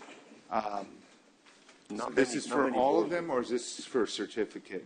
No, the certificate would just go out automatically. Like everybody would get a certificate. But to bring them before court. Yeah, because I just, that's it. I mean, how do you pick? You pick one that you like. It's just really, I don't know how you pick. All these chairs do great work. I mean, we never brought in, it's just picking and choosing is really uncomfortable, and we're really one of the only bodies that does that kind of thing. People just do kind of a blanket recognition because they all should get some recognition, and I've never seen other bodies bring in people to say, we're going to just recognize this particular person. I think it's it gets to be really... I'm okay that we still have an option to do that. That was my biggest concern. That was Commissioner Pusley's ad. Was that we were just excluding anyone from ever being recognized in the future. So if this is the best way to do it, I agree. I think the city's way of doing it, because we've had controversy before, and I remember my early days here in court, there were some votes that were kind of contentious where it's just trying to recognize someone, and I know the city just kind of made it to where the mayor just recognizes, and I'm fine with that, just have the judge recognize all these groups. I mean, some that we want to bring, like today with the students from Robstown, those are different, but just like a simple recognition, I'm okay with the judge just doing it. And if we want to come and support that, then we come before the meeting or whatever, 30 minutes before, to do that kind of recognition. I'm up for those kind of options like what the city does, but my biggest thing was the language has changed, so this makes it easier for me to support, but I'm going to listen to the rest of the court if there's any concerns on it. Commissioner Gonzalez has some comments. I want to be a little more open. This is a John Walls thing. It started with John Walls, which is sad, because here somebody gives 10 years to the Huckville District as a chair, and if you want to recognize somebody else as a chair, go ahead. I mean, I'll support it because maybe he deserves it. Why do we have to change policies every time somebody doesn't like something? This is really childish to me, because now we're going to, what do we have to go back? We had policies already, we've given resolutions to radio guys, to people that, coaches that never done any volunteer work for the county, but they've gotten resolutions, and we're taking a lot of time giving them resolutions. So why are we going to change things now? I mean, if you want to bring somebody, recognize somebody, I don't think we're going to deny it. I think I hope we all support it, because you brought him forward. I can do my own resolution. Believe me, I don't need the commissioner's court to do my resolution. I not be in commissioner's court, but I can present a resolution on myself. So but I'm just saying that again. I'm just getting tired of trying to change policies every time somebody doesn't like something, and somebody thinks that's not fair. But if you think you need to get somebody else and bring it here, that's why we're commissioners. People that put us here to try to take care of the ones we need to take care of, the people that we think they're doing a good job, whether in our precinct or not, doesn't make any difference. I think that we need to do, it's a piece of paper, guys. A resolution, a certificate, whatever. I mean, I cannot believe that we have to go through all this You know, I don't support it for one thing, you know, and I never will. But, you know, like I said, I think this is just a John Ball's thing that happened, and now it's creating a big. For whatever brought us to this point, though, I think that it does do one good thing, that we have failed to recognize people that have served You're on making it a any negative. This is a board. positive. We need to recognize because you people. don't Thank want you, to. Judge. That's You exactly. can if you want to. No, but who's denying you? Nobody's saying you can't. Well, but it's up to you as an we're coming up with a individual to say, I want to recognition recognize system. so-and-so. And people have brought people here to be recognized, and we But only and we bring supported the it. exceptional radio people, the station, ones that a stand up coach. and dedicate the What's the time. radio This station is got to a do with regular us? certificate for everyone But that what does serves radio that. station have to do with us, Judge? A radio station have to do with county. I mean, okay, I'm sorry, Judge, my bad. Well, I do think that we have a lot of people that step up to serve on our boards that get no recognition. And I think But that's our fault. maybe what brought it is our fault. And yes, shame on us, because maybe what brought it to our attention is that one member did get recognition. So I think having a certificate that automatically goes out, and I hope Tara is paying attention in our office, because she does our boards and everything. This is another added chore onto her to let us know when these members go out. We have an automatic recognition. We have a lot of boards. We have a lot of members. Having every one of those in here every time would really sometimes tie up our court. A lot of people don't want to be there, so we don't want it to look like we maybe don't recognize them. So having a standard certificate that goes out. And yes, this still gives you the opportunity, if you want to really recognize someone who goes over and above and has really dedicated their time and efforts to Nueces County, then we're all going to be, I can't imagine anybody's going to vote against that person getting recognized. I would hope that we're better than that. I would hope it would simply be on the consent agenda of the prior meetings. Before we recognize it. I mean, you know, Judge, I mean, I just. Well, I didn't add that in. I'm just saying it's another way to make sure that it's not putting anybody else in a difficult position. But we should recognize people. We should recognize people that serve on our boards all the time. We should recognize all of them. But as Commissioner Modis said, we do absolutely have board members that go above and beyond that potentially do. And they should be recognized. But they all go above and beyond. No, There needs to be a uniform I don't think system, all of and them you do. want to make it about one person, Commissioner Gonzalez. You have the right to do that. They all have a chance well, to hold be on. a I'll let you chair. talk. Let me finish. They all So have a chance to be a chair. we need a uniform way of doing this that's fair and not discriminatory. That doesn't allow one person to pick someone who says, "I think they're great," and put everybody in the spot, because they're all great. They all should be recognized in some way, shape, or form if they've volunteered their services to Nueces County. So I don't. This was Commissioner Pusley's addition, which I think I just agreed to compromise on it, because I think we ought to have one way of doing it. It ought to be certificates, and we shouldn't bring anybody, because I think they're all above and beyond. And to say one is better than the other is discriminatory and not fair. But Commissioner Pusley proposed a compromise language. I said, fine. It still gives people an opportunity to bring someone in if that's what they really want to do. I don't think that's right or fair. I don't think someone ought to be singled out. I think it ought to be uniform. Commissioner But Pusley didn't I'm start okay it. with doing this. What? Commissioner Pusley didn't start this. It was your Commissioner resolution. Gonzalez, you left the room when we were having the discussion. We had an open discussion when we had it about I it. remember. And the I whole went back to the discussion was minutes. I there. went back to the minutes. Okay, great. Then saw it. that's fine. So it doesn't matter who started it. You want to say I started it? No, I but I'm started talking it. about but- the amendment. I'm talking about the amendment. That was It was your agenda. He amended an amendment.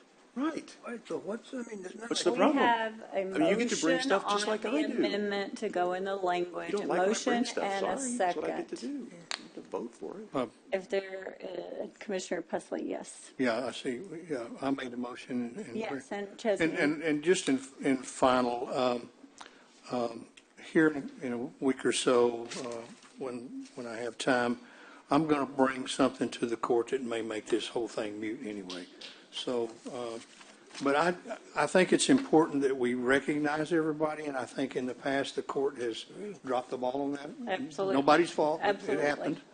But I know I served on the planning commission years ago for the city, and I served on another appointed position or two. And at the end of my service, You know, in fact, I've still got some.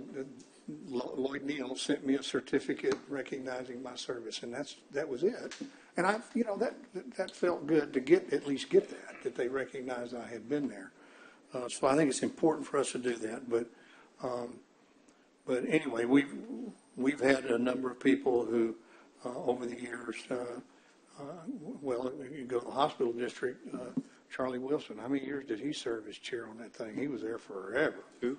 Not Charlie Wilson. Van Huesman. Van Huesman. Never brought him in. Yeah, he probably was 20 years at least on there. But anyway, I'm going to bring something before the court. I know we're not scheduled to discuss it, but it may make all of this a lot less sticky, if you will. So anyway, that's all I have to say. Thank you. Should we wait on this then? Is that what you're saying?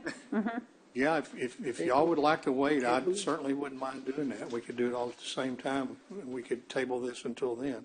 I don't think we're going to table recognizing people. Like we're tabling recognizing. Your solution is going to not talk about that part of it. Yeah. That part of it is not going to be addressed in what you're bringing forward.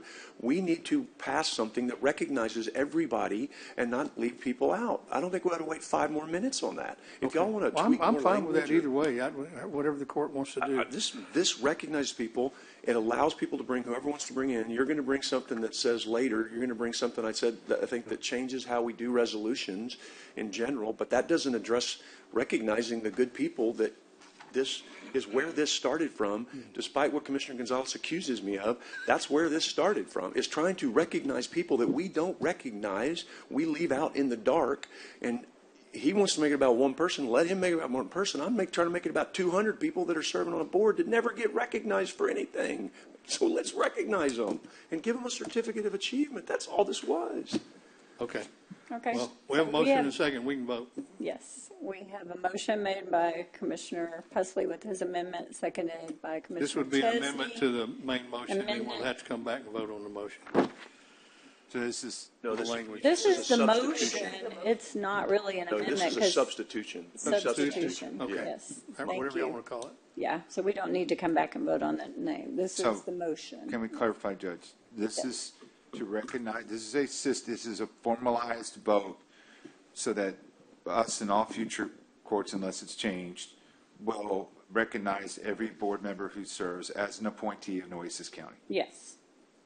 And then the second part is that if we want to recognize an outgoing member individually, then it has to be brought back for a majority vote prior to that recognition. This would include that as well. Right? Yes, that's Is what that it correct? says. I've summarized it. Yes. We all know what we're voting on. Yes. Because like I said, for me, this is important, the way the language has changed compared to what we saw on the agenda. So for that, I can support. Okay. I appreciate Commissioner Busley doing that. We have a motion and a second. All those in favor say aye. Aye. Aye. Nay. Any opposed? Nay. There are 4 ayes, 1 nay. The motion passes. Thank you. Against recognizing people. Moving to item 5, discuss and consider enacting a program that provides free water for Nueces County citizens to obtain from the London Detention Facility and any subsequent Nueces County detention facilities to bring back to court for final approval. I believe if this is going much further, that the county attorney would like us to go into executive, or unless you are willing to just bring this back after they work that out. No, I'd like to discuss it, because Yes. I'd like to have just a general conceptual discussion on it, and then whatever she needs to talk about in executive session, because, I mean, can we just do that, and then whatever she needs to, is there something I should, I don't know what you need an executive session for. I mean, without, like, Well, we will not be able to move forward on this. They haven't looked at any language or anything, so I guess just discussion it will have to be able to come back. There's some rules. I don't understand either, but. right, that's why I wanted to just have the Yes. discussion to get everybody's input on it, but if you want me to do I that have after a legal executive question on this before we even go into it. So we need to pull it I have a into legal question executive. about this. That's what I'm saying, if you want About to do that about after. our authority to do this. There is, Are we a reclamation district, and does that include what this is being done? That's what I'm saying, I don't know. So that's my question, just for all transparency, start, you why gotta do it. Once you I'm start, you asking gotta for do it. this too, so. No, that's what Jenny, if Jenny Like, Can we answer there's this in legal- public? I mean, it doesn't have to be. So I would need more One at a time. information on what exactly you are seeking to do.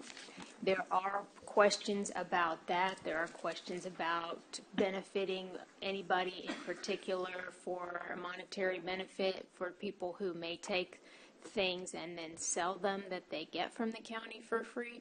So I have questions before I can provide. I mean, I do need information, and I don't know that you want to give me that information in public first. I don't care. There's no like hidden thing. I don't know why this would even be like have to go. All I'm looking to do is we have a 6 million gallon detention pond in London that currently has a lot of water. We have a tragic water shortage in this community. The city has come up with a way to give away water, some of which people can go and use and sell to other people in the community, sell their services to do it. Others can just come and get it if they want to.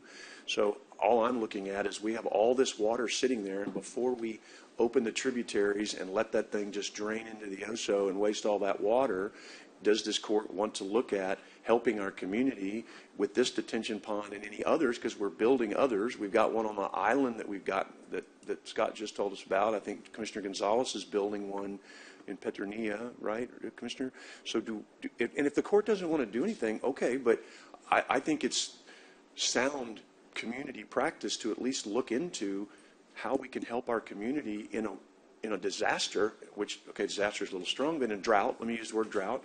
And so that's all I'm saying is what would it take to do it? If it was a Joe Q Public and I wanted to open up my place and someone could come do it, I get it, it's easier. We're a governmental entity. We have to have regulations and we have to have TCEQ. I asked Juan, I don't know where we are on that, to give us an update or to say what are the TCEQ regulations? What has to happen for this to happen? I don't know if that's been done. So that was the purpose of putting this on, was just to get an update, let the court weigh in on it. And if the court doesn't want to do it, that's okay. But I think with all this water sitting around that we have in these detention ponds that people could use for their grass, we ought to at look at it. But that's just... It's a good idea, but man, I think there's a lot more in here that we need to. Well, I don't know. Be careful because I agree. Could be. Who's going to control the people going? Who's going to control the lines? Who's going to go? There's a lot of legality here. How much can you have? How much can you take? Do you have any comments? Somebody's going to sell it. Somebody's going to use it. No, that's why I wanted to just have the discussion and bring it all out and let's talk. Yes, Judge. The way we set it up, and it's this one and the one in Stonegate, is that we installed it. We're installing, or on this one we installed a water reuse, and the water reuse structure that we used that's there is for our purposes to use for water to water our roads when we're out doing for the county to use. Yes, ma'am. Okay. And then the same thing over there in Stonegate. We are putting the same type of structure for water reuse. This is something that we do have to go through TCEQ and make sure that we're okay on our side also. But the structure is there, and we're coordinating that with TCEQ, and in addition to the request that's being made as part of this agenda item. So, and I forgot that aspect of it. We're already using some of this water for county projects, which is significant, meaning we can do that, and that's important, right? So, as we should. Thank you. Thank you. Yes, ma'am. Thank you. That's correct, Commissioner. Right. That's instead of purchasing water from the cities, we go out and we reuse this water so that way we can use it. There's a lot of regulations on that, and there's reclamation districts that are created by the state to allow you to do that. I don't believe Nueces County has that authority, at least in that part of the county. We do have that authority in other parts of the county on the western side. I'll tell you that much, but we don't. So we even use for our own roads, for them building roads. Is that what you're talking about? I'm just saying, as a reclamation district in general, in the western part of Nueces County, we do have a reclamation district that is there. Say that 3 times fast. Yeah. I didn't have coffee today. Priscilla's out of town. So. Oh, gosh. So that's my only concern, right? And that's why I wanted to take it to I mean, it's not like we can't, we're negotiating with anyone, so I don't mind having this discussion in public. So I don't personally mind us. I think it's a great concept, like Commissioner Gonzalez said. I think this is what we should be looking at with all of our retention ponds. I and I know you're doing your due diligence, right, with TCEQ. So I think it's going to take a while. I think if anything, Commissioner Chesney, if you want to, like just a verbal, we support it. I mean, I do. That's all. If we can You legally keep- find a way to do You keep doing what it, you need exactly. to do with That's Juan all. and work on it. Yeah. That's and all I then bring need. it back to us, hopefully sooner rather than later, so we can make use of that. I just worry, I don't know all the rules. I mean, I know some of the rules to be dangerous, but not enough to be competent. But I know that the roads probably are okay, but if you're taking that and putting it on a yard, I don't know. it's got to be treated some way. You just can't take it like to wet down your road or whatever, construction work, I get it, but on a yard, there may be difference. There may not. TCEQ may say, no, do what you're doing and go right ahead, get water trucks and go dump it where you need to, or put it in big totes like the city of Corpus Christi is doing. I think it's a fabulous concept. We need to be looking outside the box to help our community, and it can't just be Corpus Christi residents because they have their solution already. It's got to be everyone else that's outside of that. Right. That area. So I love it. I just think we need to do a little bit more homework and then bring it back, and then hopefully it's the final product, and we could just up or down say yes or no. And that's all I'm asking for is just to get, because I don't want to do anything that the court doesn't approve of on a scale like this. And so all I was trying to do was get it out there to be discussed, let Jenny gather whatever information she needs, let Juan continue to do his, but to make sure, I don't want them wasting their time if the court doesn't want to do it. So that's the only reason I put it on. It's a great plan if we can do it. To say, We if have a everybody's lot okay of with it, detention ponds coming then up. we'll bring it back when they're ready to bring it back. Obviously, hopefully sooner than later, because summer's coming and we got a lot of water sitting over in that London detention pond that we may not want to keep holding there forever if we're not going to use it, because then it's going to defeat the purpose. And Joe's got one coming, and the island's got one coming, so we've got some water sources. I got one coming. Oh, that's true. Yeah, okay. Yeah. So I'm sorry. it's important. We just need to make sure we can do it and do it correctly and legally. Judge, I have So, a yes. Oh, go ahead. Sorry, Commissioner Pesley. I just want to say, I agree, the concept is a great idea, and if we have water standing around, we can either watch it get stagnant or use it. It's a great concept. So let me give you some of my past experiences, Jenny, of the things we will need to, because when we all heard that the city was going to drill water wells and just dump that water into the Nueces River, the TCEQ came up and said, oh, no, you're not, immediately. And said without the proper permitting. So the city had to go through that, and we want to make sure we don't dump some unknown bacterial amoeba on somebody's front yard and infect a bunch of school kids that are playing in the front yard. So we have to go through the steps of what we need to do to approve this process. I worked with this a lot during my tenure at the city, but also a lot when I was in the oil and gas business. So everything has a process when you start dealing with turning things from one entity, like a governmental entity, over to the public domain. It's all different. And then we have to decide, okay, how are we going to handle the distribution process? Commissioner Gonzalez makes a great point. That will take people and time and effort to do that, and we have to decide whether we have the money to do that. I agree. So, but I think the concept, Brent, is great. Yeah. It's a good idea. I don't think our water issues are going away anytime soon, so I think we have a little bit of time. So let's see what we can find out about this. Yes, bring it back. Yes. Yeah, I guess just, is that good enough for everybody to keep going forward? Yes. And we don't need a motion or anything? Is that okay? Okay. Thank you very much. Appreciate You your don't need a time. motion? No. I mean, or do you want to do a There's motion? nothing, all we're doing is saying we like the concept, so it's So we not just a make a motion to motion to approve. direct staff to bring us back something to look at? I like that idea. Okay. I mean, think I'd it's make a motion to necessary. direct staff to bring us back, not next week, obviously, but maybe as soon as possible with a proposal to see whether it'll work or not. Okay. There's a It may motion be, and a second. All those, I assume I'm you sorry. said, yes. Your Honor, I apologize. Yeah. It may All be those in that, favor say aye. well, wait one second. Oh, sorry, yes. One, it may be that we need to hire somebody outside to help advise us on this as well, Yes, sir. unless you've got a water expert in your department. I would recommend, Commissioner, we get somebody. I would. I mean, we're coordinating with TCEQ, but it would be good to have somebody environmental-wise to help us out. Well, but let's get some preliminary back from TCEQ Before for we hire. go let's get to see hiring, first. yes, Because before if- we go that far. Because if they bring us back something, everybody goes, oh my gosh, we're not going to do that anyway, you. then there's no point in hiring a consultant. Yes. get That's with the okay. county attorney, move forward. We have a motion and a second for y'all to check it out and see what the options are and how much it's going to Just cost check us it to come out. back. Yes. Yeah. All It's those certainly in worth it. favor say aye. Aye. Aye. And Any the city opposed? obviously has some subject matter experts on this you might be able to visit with also. Visit over with there. them, yes. The motion passes unanimously.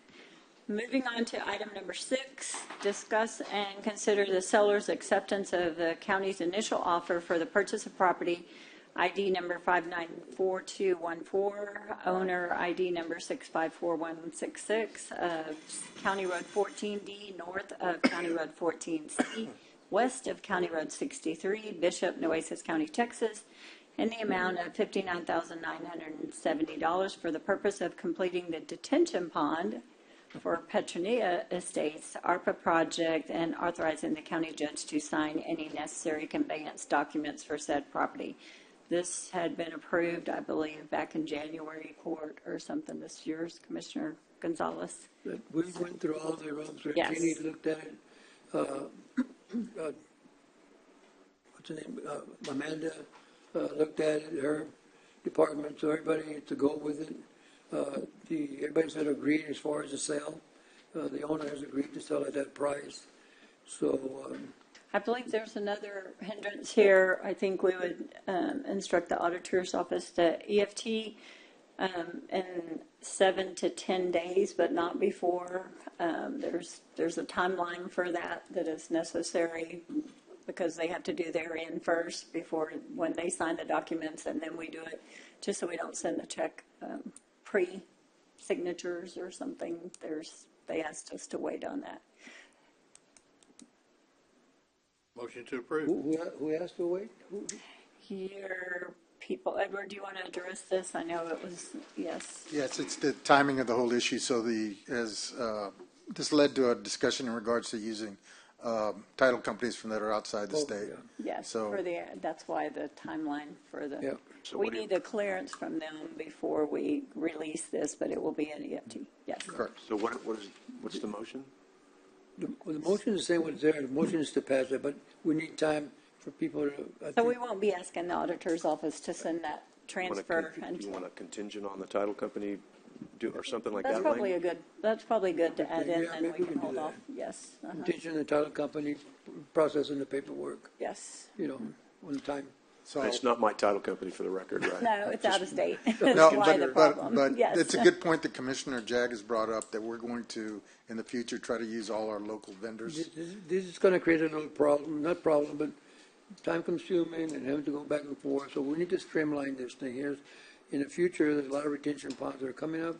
So we really need to start locally, using people locally that can process this thing, sooner than later. Grant Works is aware of this, and I And they're think aware of working it, on the correct. solution is. The only reason we use Grant Works is because we didn't bid this out. This is Right. one of the things that we're going to discuss with Michael for the CDB mid-mod, that we bid these projects out separately. So do you want to add contingent upon clearance from the title company? I think I already did. Claire, I think he just said Okay. on contingent upon. And Commissioner Pusley, did you second that motion? I made a motion. I don't know whether I second. Or did you second it? One You of made you the two? motion? Okay, Yes. I second it. Yes, Going first. okay. All those in favor say aye. Aye. Aye. Any opposed? The motion passes unanimously. Thank you.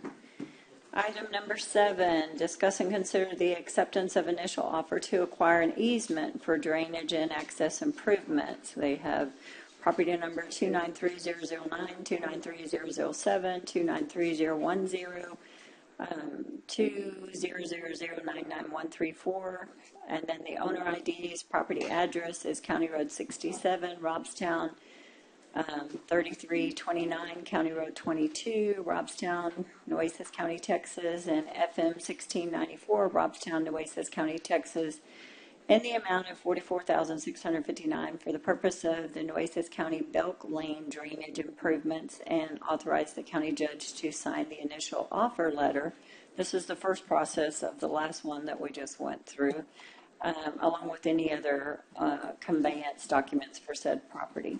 This is the second one we're doing in Belt Lane. Yes. And Jeannie, do we need to build contingency up, or do we okay with the wording? I am told that the seller accepted the suggested changes, and that a mobile notary was going out to have to Signature. acknowledge the Yes. signatures Okay. today. So I don't know. She's in the notary going and getting signed. Yes. Yeah. Okay. Good point. Yes. And then I can sign after when they bring Right. it to us. Yes. Okay. I'll second your motion with the contingency. Yeah, most everything's correct, just contingent on the notary going out there to get the owner to sign the papers before The the judge signs acceptance them. of the offer. Yes. Okay, but the amounts that are stated. Yep. Yes, everything is the same. Yes.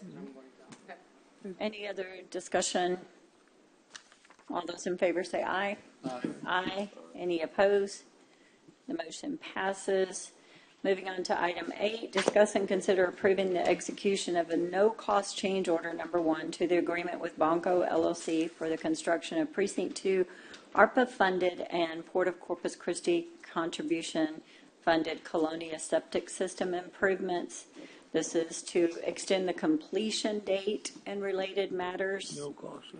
No cost, but I did have a question on the extension. Did the office get a hold of you and ask, because it was 136 days and we've extended to an additional 236 days. It goes through July of July of next year. 2026 or something. We just want to make sure, we're up to 25 units right now. I mean, that's more than enough time. Mhm. So we should be way before the end of the year is what the commissioner wants to finish Okay, up. okay, just giving you time to make sure. Yes, You want to okay. come back again for another extension? Another extension if we had to, so. We have a motion to approve, Judge, I had one comment. do a second for discussion as well. Go ahead, Commissioner Pesley. You asked me for a second? I did it, I'm sorry. You did, okay. So you Yeah, can, you said you had a question. Just real quickly, and I'm not sure whether it's these specific ones, but Commissioner Gonzalez shared with me that some of these are going to extend over into my precinct area, Precinct 1. And I just want to Very say good. how much I appreciate that. And I know the residents who are going to receive these benefits are going to appreciate it as well. So thank you, Commissioner Gonzalez. And those are already like in no man's land, Yeah. borderline. Commissioner President, myself, but we went out there to visit with them, they really need it. Yeah. You know, that. There's a lot of no man's land out there. Like 5 houses. Yeah, for sure. But thank you very much. Very, very kind. And I did check with the port, I did check with Grand Works, and they're all. Everybody's good, it's all cleared. So we have a motion and, Michael. Just real quick, I just want to touch on this since we're doing an extension, and if anybody else is considering extensions, just that we be mindful of the deadline is December of 2026, and we were trying to target being done by the end of summer, which is where this is at. So if y'all could keep that in mind when you're looking at That's extensions. why the so that we- July extension instead of going all the way to December, because you Correct. have to close everything out. Yeah, we need That's a time to good get all point. the Thank bills you. taken care of Yes. and resolve any Yes. disputes or whatever. So thank you very much. I appreciate y'all for doing that. Very good. We have a motion and a second. A motion by Commissioner Gonzalez, seconded by myself. All those in favor, say aye. Aye. Aye. Any opposed? The motion passes unanimously. On number 9, discuss and consider providing funding assistance for the 2025 Nueces County Operation Health and Wellness Medical Mission, funding sources and related matters. I believe this date is for July. I'm sorry, the date, Commissioner? July 21st through Yes. 26th. Yes. And everybody got a copy of the flyer that's going to go out. All our partners finally responded. RTA responded yesterday to work with us on transportation. So this is without the military. We did this last year without the military because they couldn't make it. They couldn't make it this year, so all the partners agreed to do it again. And they've all pitched in, and of course the 3 locations will be the Mission of Mercy, where they'll be doing the optometrists and some of the dental, and West Oso, and then Rob San Calderon building. We'll be doing the medical and other vaccinations and physicals and women's exams, and the pharmacies will be at his location, pharmacy from Tim Muquizio. So we're pretty good. I think we're pretty much at the end of the line to send these things out to get it going. And I think it will work. The only problem we have is when we pass this out, if anybody wants to pitch in a little bit of money, you know, we're still having no problem with the veterinarians, trying to get some money for more veterinarians. And really those are the only ones that have to pay. It's veterinarians. Not that I like it, but I guess we don't have veterinarians. We we don't do dogs, right, or cats. So, and we had supplies also that we bought some supplies for the veterinarian supplies. Vaccinations and things like that for the rabies Supplies for shots, dental, yes. supplies for the division. We were doing it, giving out vouchers. You know, they give a $250 voucher. They go to 2 locations that have been designated, and they'll get us either a single vision or bifocals for that voucher. The voucher was $260. So, other than that, anybody got any little Teresa has a comment. loose coins anywhere? She's been searching for us, yes. Judge, we have a sinking fund, sale of assets sinking fund, where the funds are deposited for the sale of property. And so the last time we deposited funds was for the Allister property. Part of it went to general fund and the other portion went to coastal parks. But we did utilize some of those funds to pay for the IRT. So I'm just recommending to use that fund to pay for. How much is left We had in like there? $286,000 was the fund balance coming forward. Oh, you mean for Commissioner? I don't know. How what the much is cost available that's not his? No, Yeah. only for 10,000.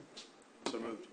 And then maybe within budget, maybe next year, just look at creating a budget for the health and this wellness instead of program, so we coming can just up with kind of this keep. every year. And Yes. next year, hopefully, everything works out okay. We're working right now dealing with the Navy. They want to come down and Get 'em do the back. IRT with us. Yeah. So it'd be a lot easier, hopefully, with the Navy, because they bring all of their equipment, and a lot of the equipment and a lot of the personnel. So, but this year we're dealing with this one here. And this is countywide.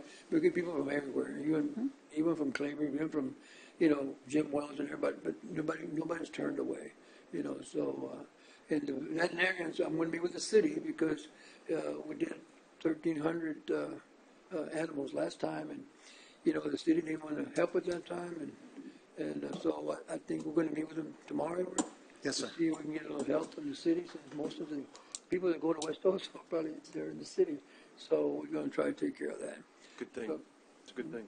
So there's a lot of dogs and So, cats. Commissioner Chesney, did you make that motion ma'am, to I use did. 10,000 out of that fund? Do you want to second that, Commissioner Gonzalez? Thank you, guys. Appreciate it. Yes. Any other Gotta vote. comments? I'm sorry, Judge. I do. Yes, go ahead. So, Edward, we had talked, you and I and Commissioner, about where we were going to bivouac these folks when they come here. Have we kind of got that nailed down now? Yes, Commissioner. We've showed the military, this is for 2026, so we showed the military both the fairgrounds and the West Oso building. So they're looking at their plans for next year, for 2026, to decide whether the fairgrounds is a better location than West Oso. So that's still in the air, but we've, on your and Commissioner Jagg's recommendation, we've discussed it with the fairgrounds people, and we've blocked out time. Okay. So they know that they may be coming. And it all depends. Commissioner and I have discussed with the military, it could be anywhere from 100 to 200. So they're going to scale up to what we need. So that was the thing. It's a good thing that we're going to set up a budget, because we will have to pay for some things for them. I mean, they're going to bring, like Commissioner said, the heavy equipment, but there may be supplies that we need to help support. Well, my whole purpose of bringing this up is I just want to make certain that, and I know we have our OVG representatives were charged with keeping that facility in the black as much as possible. But this is a big deal, and we want to make sure that if they need a place to, have 200 people or 300 people, whatever it is, that we can provide that to them without having to jump through a bunch of hoops. I think it's important for us to have that available. West also put up 180 last year. So. But let's be clear. But That's not what we're talking Right, about that's for for next year. today. That's for next year. Let's yes. not get everybody Right. confused. No, Yes. no, yeah, I understand. okay, I yeah. just want to make sure we're on the It's right track. different. Yes, yes. But along the Go ahead, lines of what Commissioner Commissioner's saying Modas. for this year is that Yes. the animal control Yes. is the big issue. That's So it this year, yeah. we used to have 6 days of animal control this year, or animal services. This year, it's going to be probably 2 days at each location. And hopefully, when we're working on the budget, you'll have more information from the Navy and for next year for us to, yes. Commissioner Modas had a question.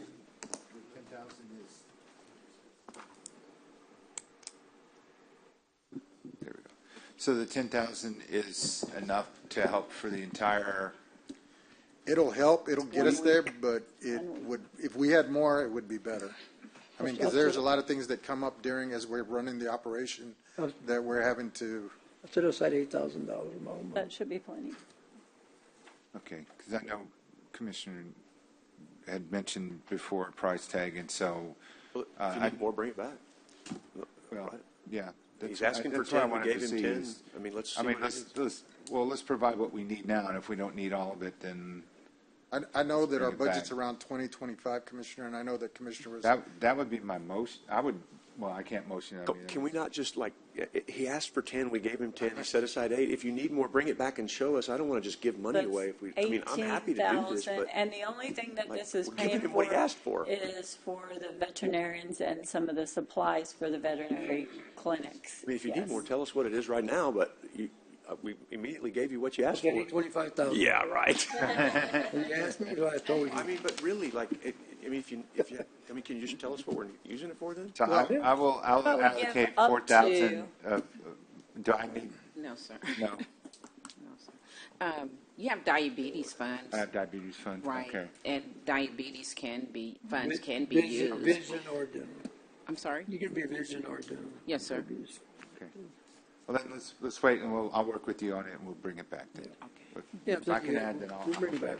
And then also, I would make a motion to, well, let's do this one, but then Let's let's do a first do this subsequent motion to one, put it in the the budget motion. too, because we need to go ahead and put it in the budget. Let's do that as a secondary motion after we pass this one.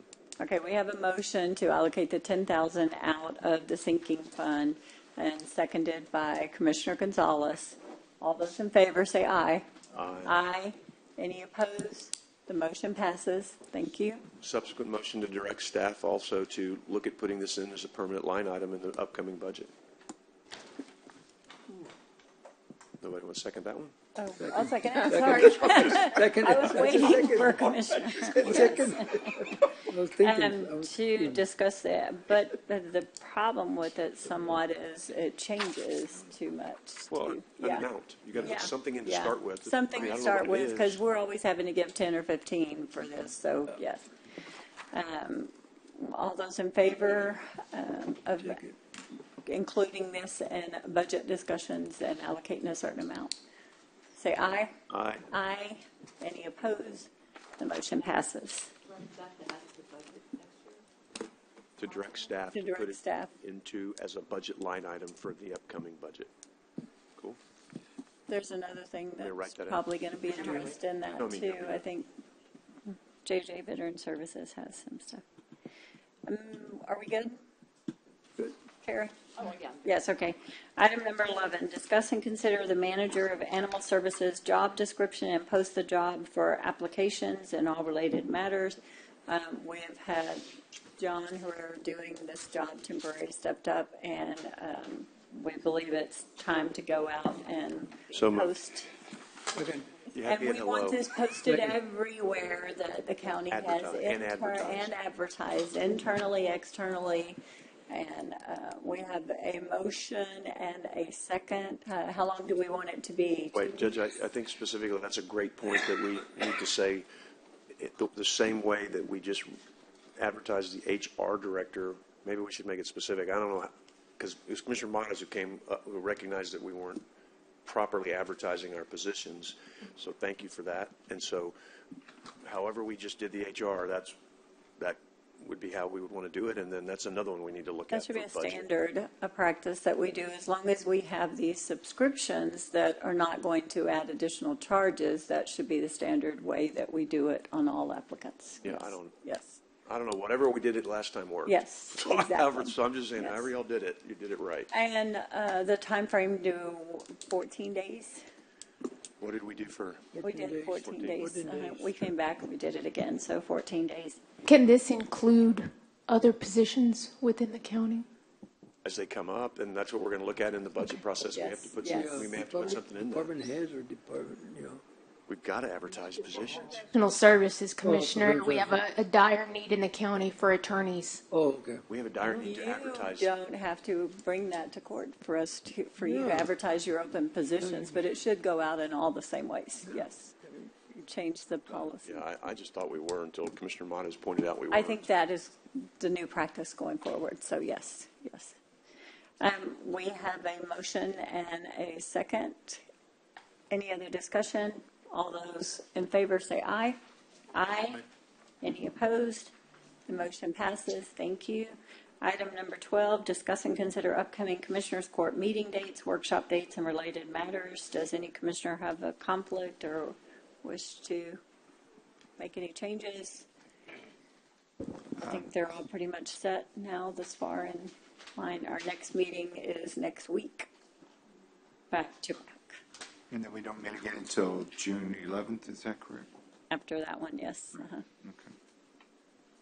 Okay, then moving on to C1 grants. I would like to table this to our next meeting.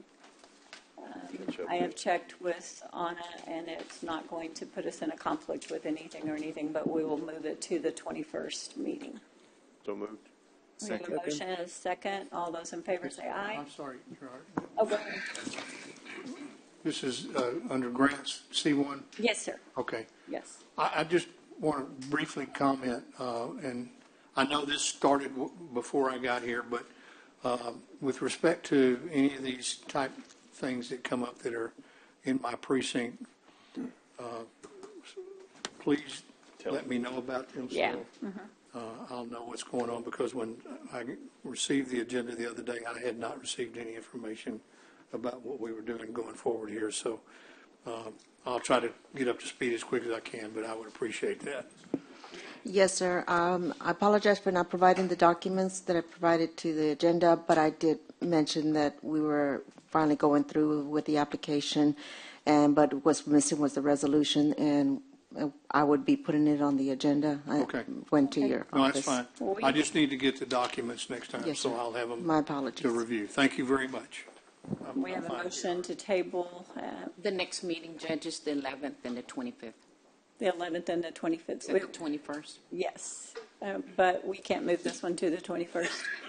The next meeting is June 11th and June the 25th. She made the motion to move it to I made the motion to move this to next week. next week. It's already on the agenda, and I just want to push this for 1 week. We haven't posted, so yes, okay. Since we made the motion, I think that we can allow this to be on our time frame. Yes. Thank you, Teresa, no problem. All those in favor say aye. Aye. Aye. Any opposed? The motion passes. D1 we have already done. D2, discuss and consider the approval of Texas Department of Transportation's Kansas City Southern Railroad grade crossing safety upgrades at County Road 93 and 95.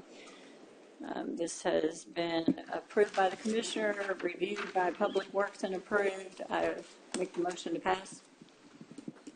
So moved. We have a motion and a second. Any other discussion? Commissioner Pusley, this was in your precinct, and you approved this too, so. I'm good, Your Honor. Yes. All those in favor say aye. Aye. Aye.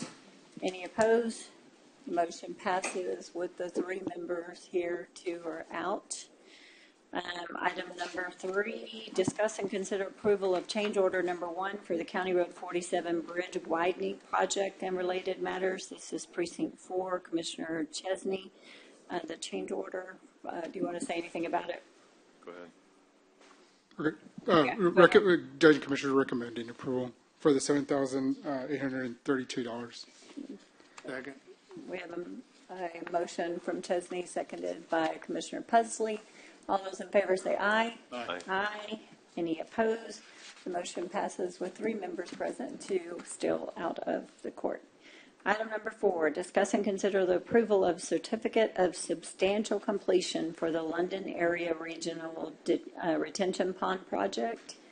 And Commissioner Chesney, it sounds like your London retention pond is already collecting water and everything. Yes, it is, so Judge. it sounds like Yeah, we're in good shape. We're rocking on that. We'll have a ribbon cutting on that. So I think I have it scheduled for next week. I may push it back a little because I had to push back Parker Pool, which I would. That's next week. I would remind everybody on that one too. So I'm sorry, I'm a week ahead. Next week is Parker Pool. The week after is London Drainage. But we are in good shape and I believe ready to go. Right, Juan? Yes, sir.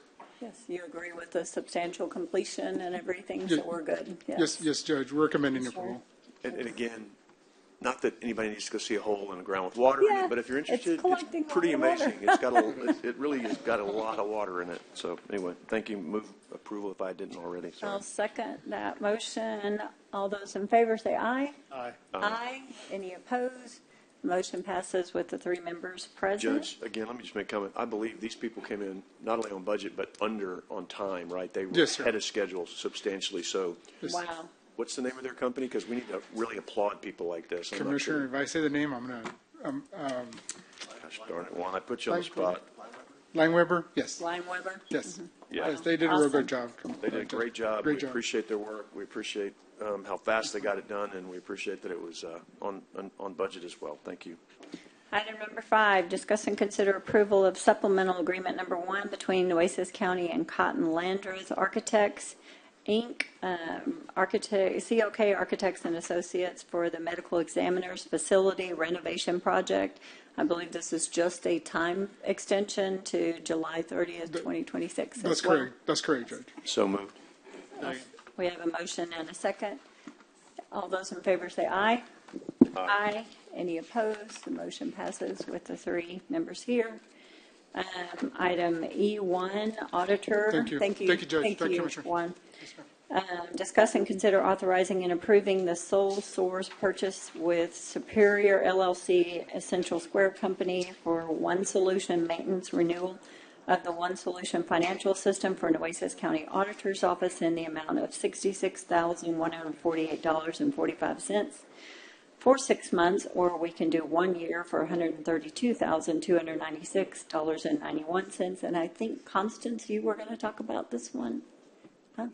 Daryl's here, yes. Sorry. This is us keeping the One Solution. Let me remind you all that we have to keep this still right now as per the Attorney General's office and that.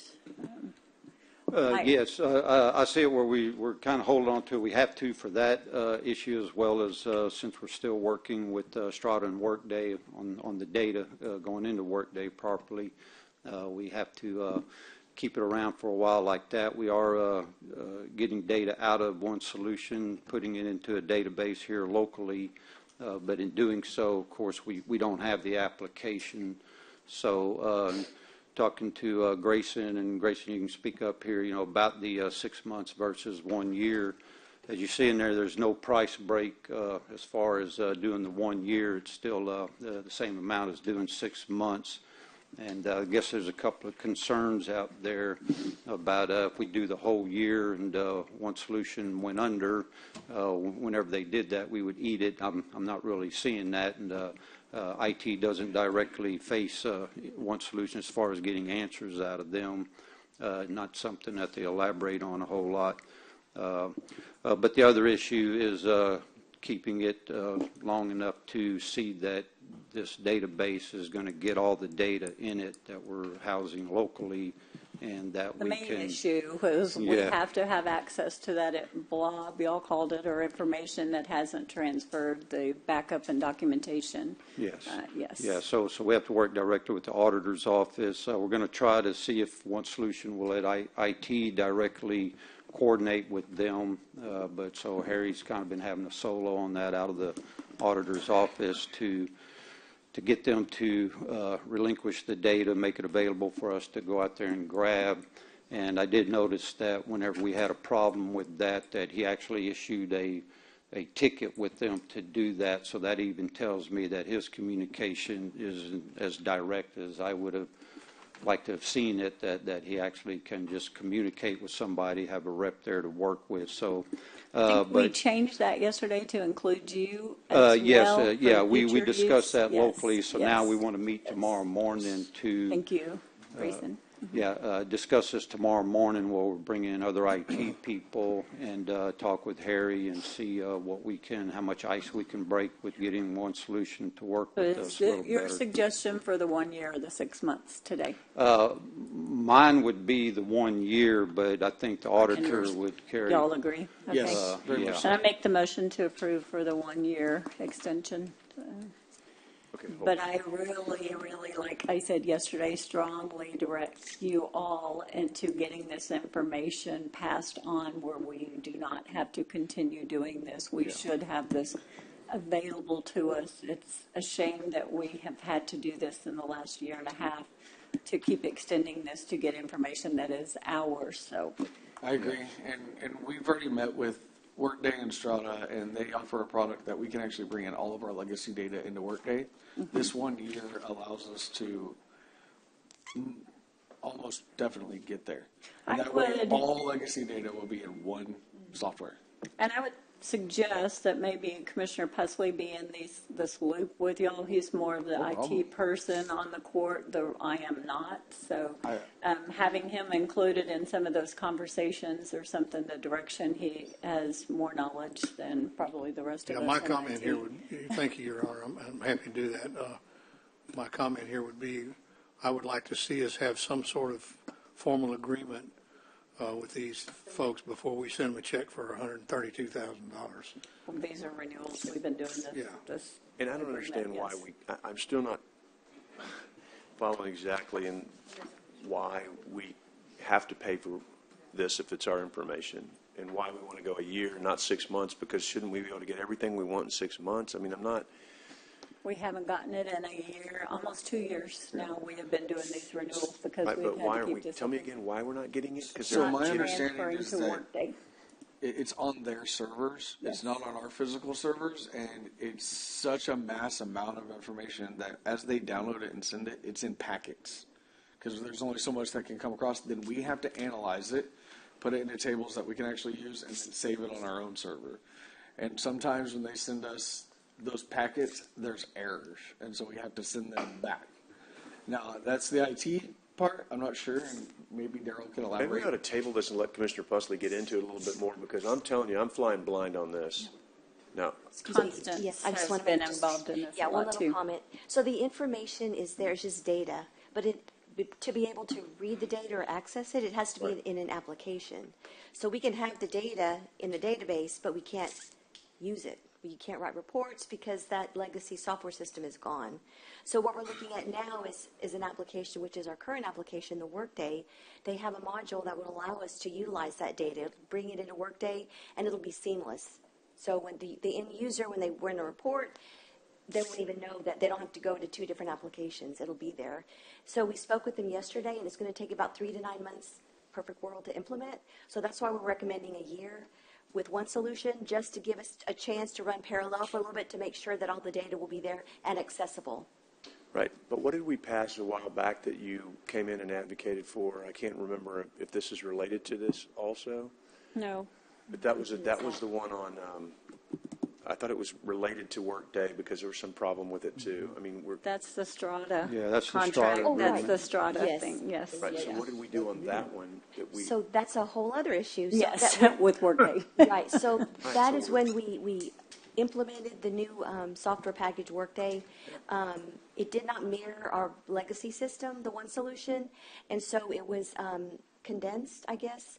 And so now what we're trying to do is mirror one solution so that the data is Transferable. We didn't have Right. our chart of accounts that Correct. set up the correct way. Yes, sir. We did a very small chart of accounts where everything from one solution that transferred over was stopped because they should have been the same chart of accounts and everything would have passed over seamlessly had we set it up that way. It was, yeah. So that is our number one priority, is to get that done. Once we get that done, then this will fall into place because the chart of accounts have to mirror each other for us to be able to access the data.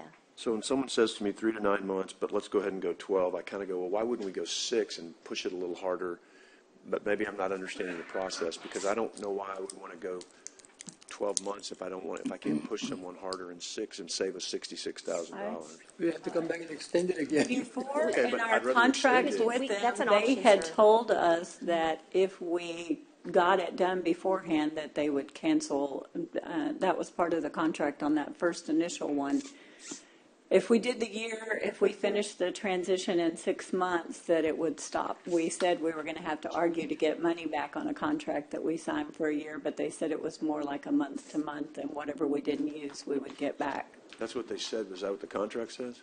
I didn't do the contract. It came out of the I'll check. auditor's office. That was I'll what. get you an answer. Yeah, that's Yeah. that's I'll what get we you an were answer. told a long time ago. Let's is just do the reason. 6 month and come back then. I mean, and how do we? So I'm fine with changing it and doing the 6 months. I asked them yesterday. I wanted to do 6 months. They really talked like they needed a year. Is the only reason. Who did?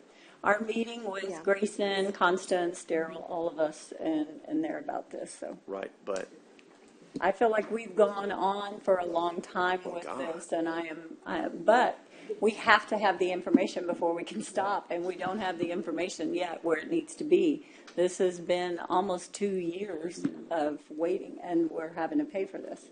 right, and I don't know what's gotten us here that we've, you know, I mean, got a new auditor, got a new budget person. I don't know what's gotten us here to where we've had to wait all this 2 years, and maybe it's, I don't know, but to keep just extending without pushing a little harder, and I'm not saying. I agree.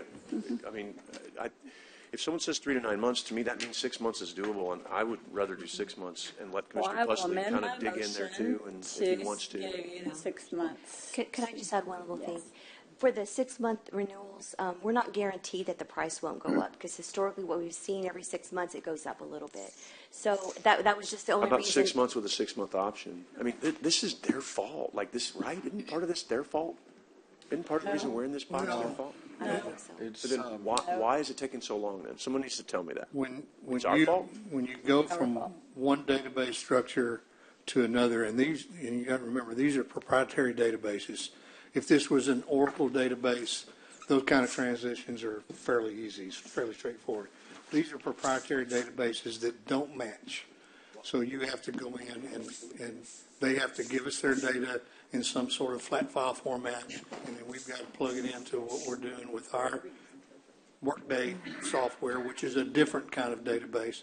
So those things are painful and take a long time, and they do.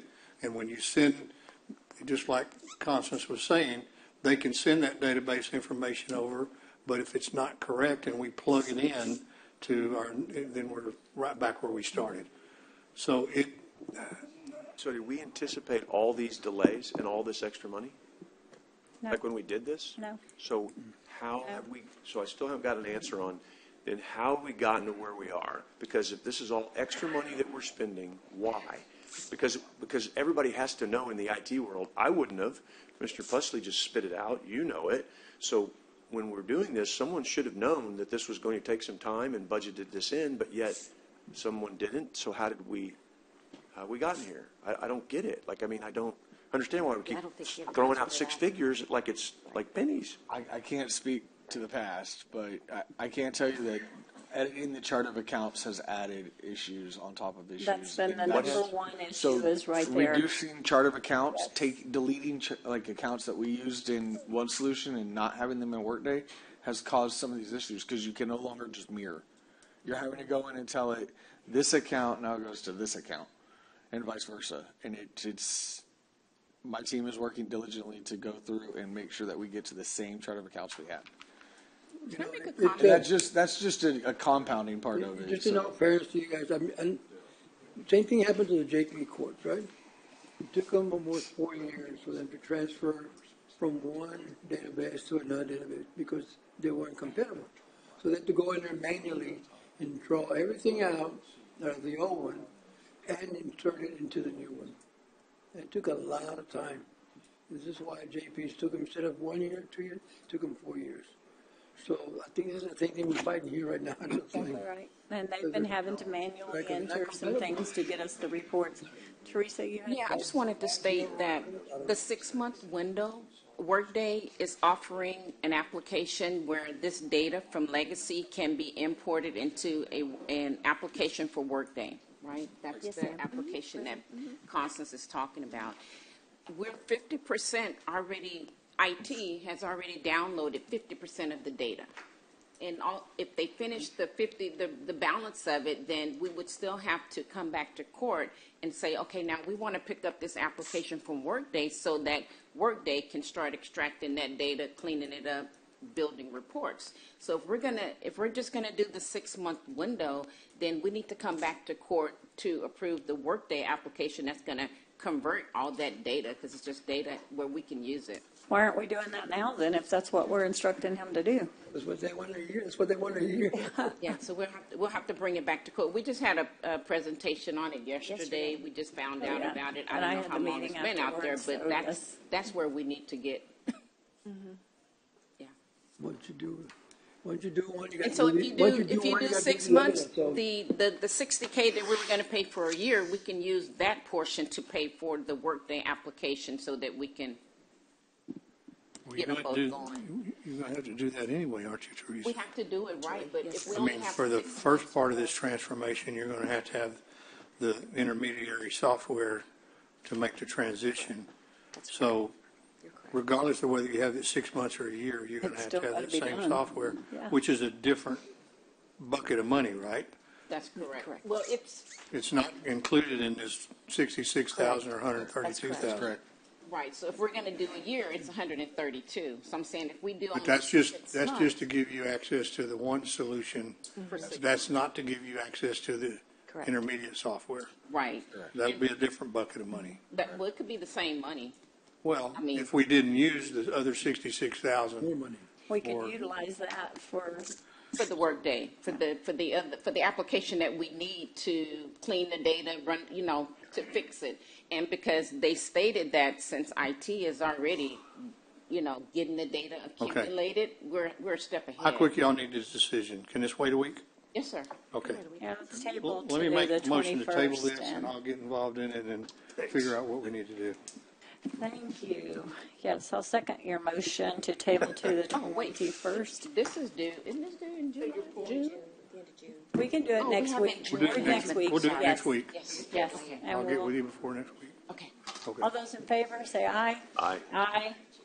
Any opposed? The motion passes. Item number 2, discuss and consider approving budget amendment number 9 for fiscal year 2024-25. Grayson, do you, our auditor, do you have anything on that? So this is just a normal cleanup of correcting negative accounts, moving budget from one account to another to make sure that those accounts are no longer negative. Motion to approve. Second? We have a motion and a second. All those in favor say aye. Aye. Aye. Any opposed? The motion passes. Item number 3, I've been asked to table and bring back, we said the next week, but can we do it on the 11th for June? And that will give you plenty of time to review it. I know you've had a short that's your- time of coming into the office, Yeah, so that's your choice. bring back to the 11th, and we have a second from Commissioner Pusley. All those in favor say aye. Aye. Any opposed? The motion passes unanimously. And item number 4, discuss and consider approving project budget amendment number 12 and all related matters. So these are just transfers to align for, I guess, new projects. One would be the Petronia Estates drainage. All of the Several projects that are cleanups going on from that other- we have done. Correct. Yes, I think I looked at those. I make the motion to pass. Second. We have a motion and a second. Did you second Commissioner Gonzalez first, I think? Oh, Yes. I didn't hear. Yes. All those in favor say aye. Aye. Aye. Any opposed? The motion passes. So I think we are ready to go into executive. Correct me, guys, if I missed something. We're not going to bring 3A5 in. I think I can scratch that note off. Bring back, yes, okay. Executive session, public notice is given that the Commissioners Court may elect to go into an executive session anytime during the meeting to discuss matters listed anywhere on the agenda. When authorized by the provisions of the Open Meetings Act, Chapter 551 of the Texas Government Code, to the extent there's been a past practice of distinguishing items for public deliberation and those for executive session, the public is advised that the court is departing from that practice and reserves the right to discuss any listed agenda item in executive session when authorized by law to do so. In the event the Commissioners Court elects to go into executive session regarding an agenda item, the section or sections of the Open Meetings Act authorizing the executive session will be publicly announced by the presiding officer. In accordance with the authority of the Government Code, Vernon's Texas Code, Section 551.071, 551.072, 551.073, 551.074, 551.0745, 551.076, 551.086, 551.087, The Commissioners Court will hold an executive session to consult with the attorneys, including matters related to litigation, deliberate regarding real property, prospective gifts, personnel matters, including termination, county advisory bodies, security devices, and/or economic development negotiations, and other matters that may be discussed in an executive session. Upon completion of the executive session, the Commissioners Court may, in an open session, take such action as appropriate on items discussed in an executive session. Item A today, consult with the county attorney regarding options related to high-cost prescription claims and all related matters, Texas Government Code 551.071, and take action in open session if necessary. Item B, consult with the county attorney on 426 Judy Courts, Corpus Christi, Texas 78418, Flower Bluff area, and all related matters, Texas Government Code 551.071.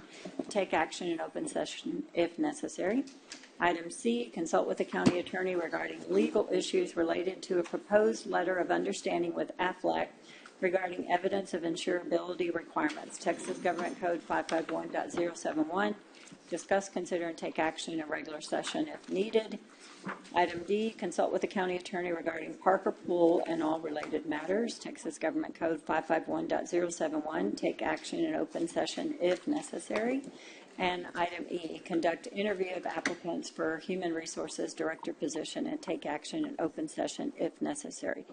Understandably, these interviews are going to take a while, so if you are paying attention, I would assume we are not going to be back till close to 3 with the interview session. Any of you going back to your offices? There's 4 applicants, and I believe we gave them 30 minutes each.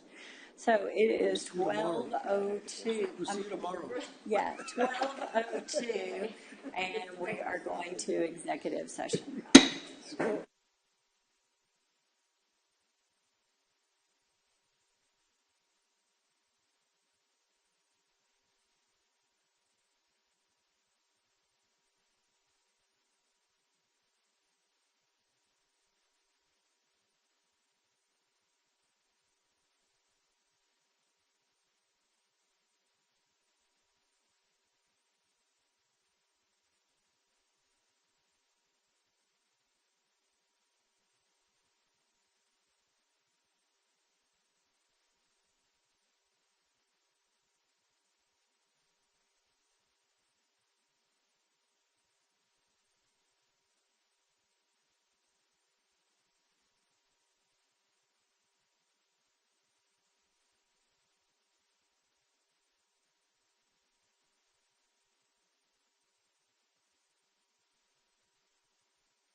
Now you want it.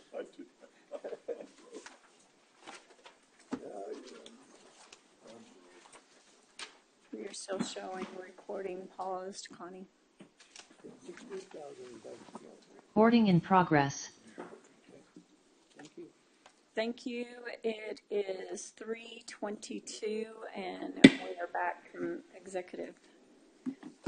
There are no action items to take today after executive. So if I have any commissioners that have any adjournments in memory, Commissioner Modis has one.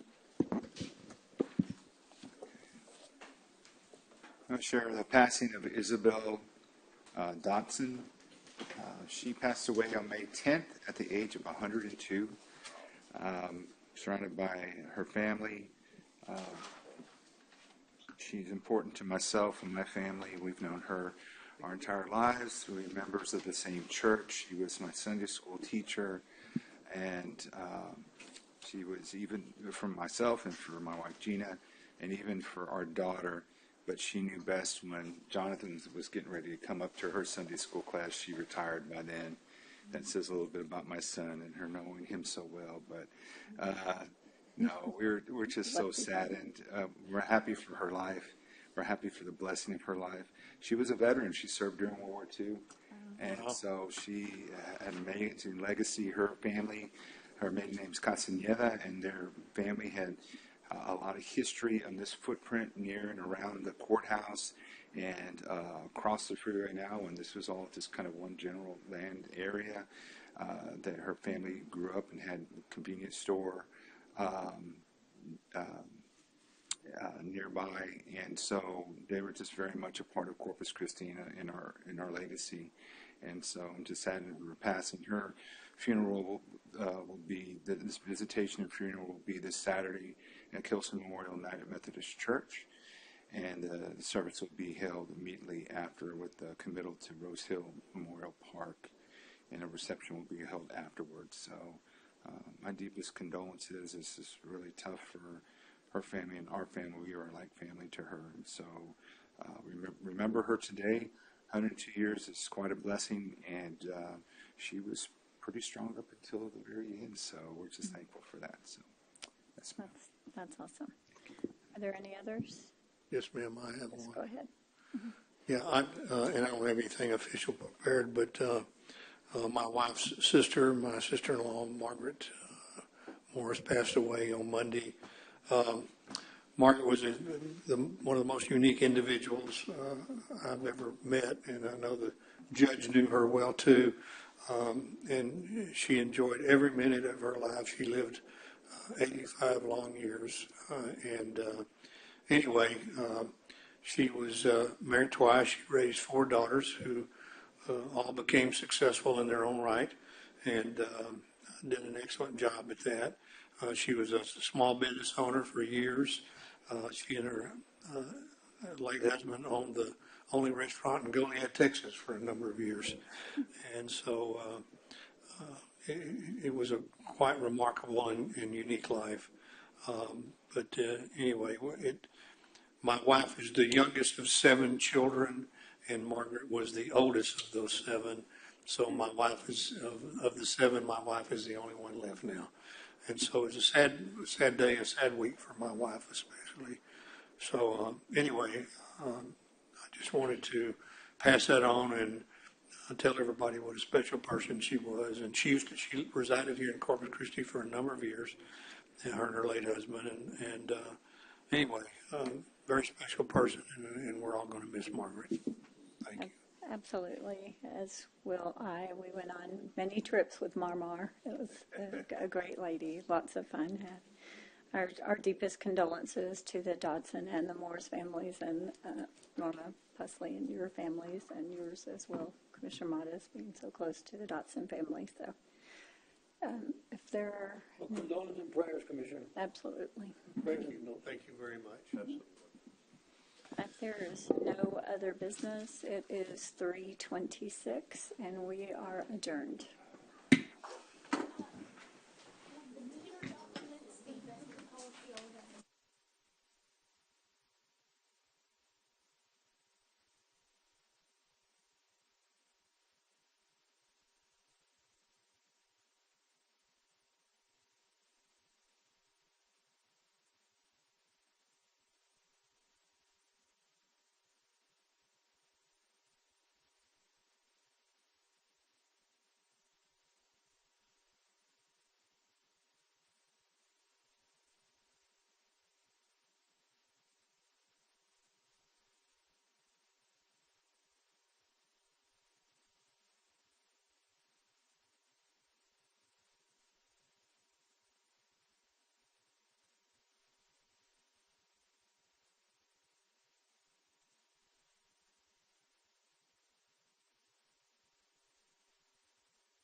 I wasn't about to agree or disagree.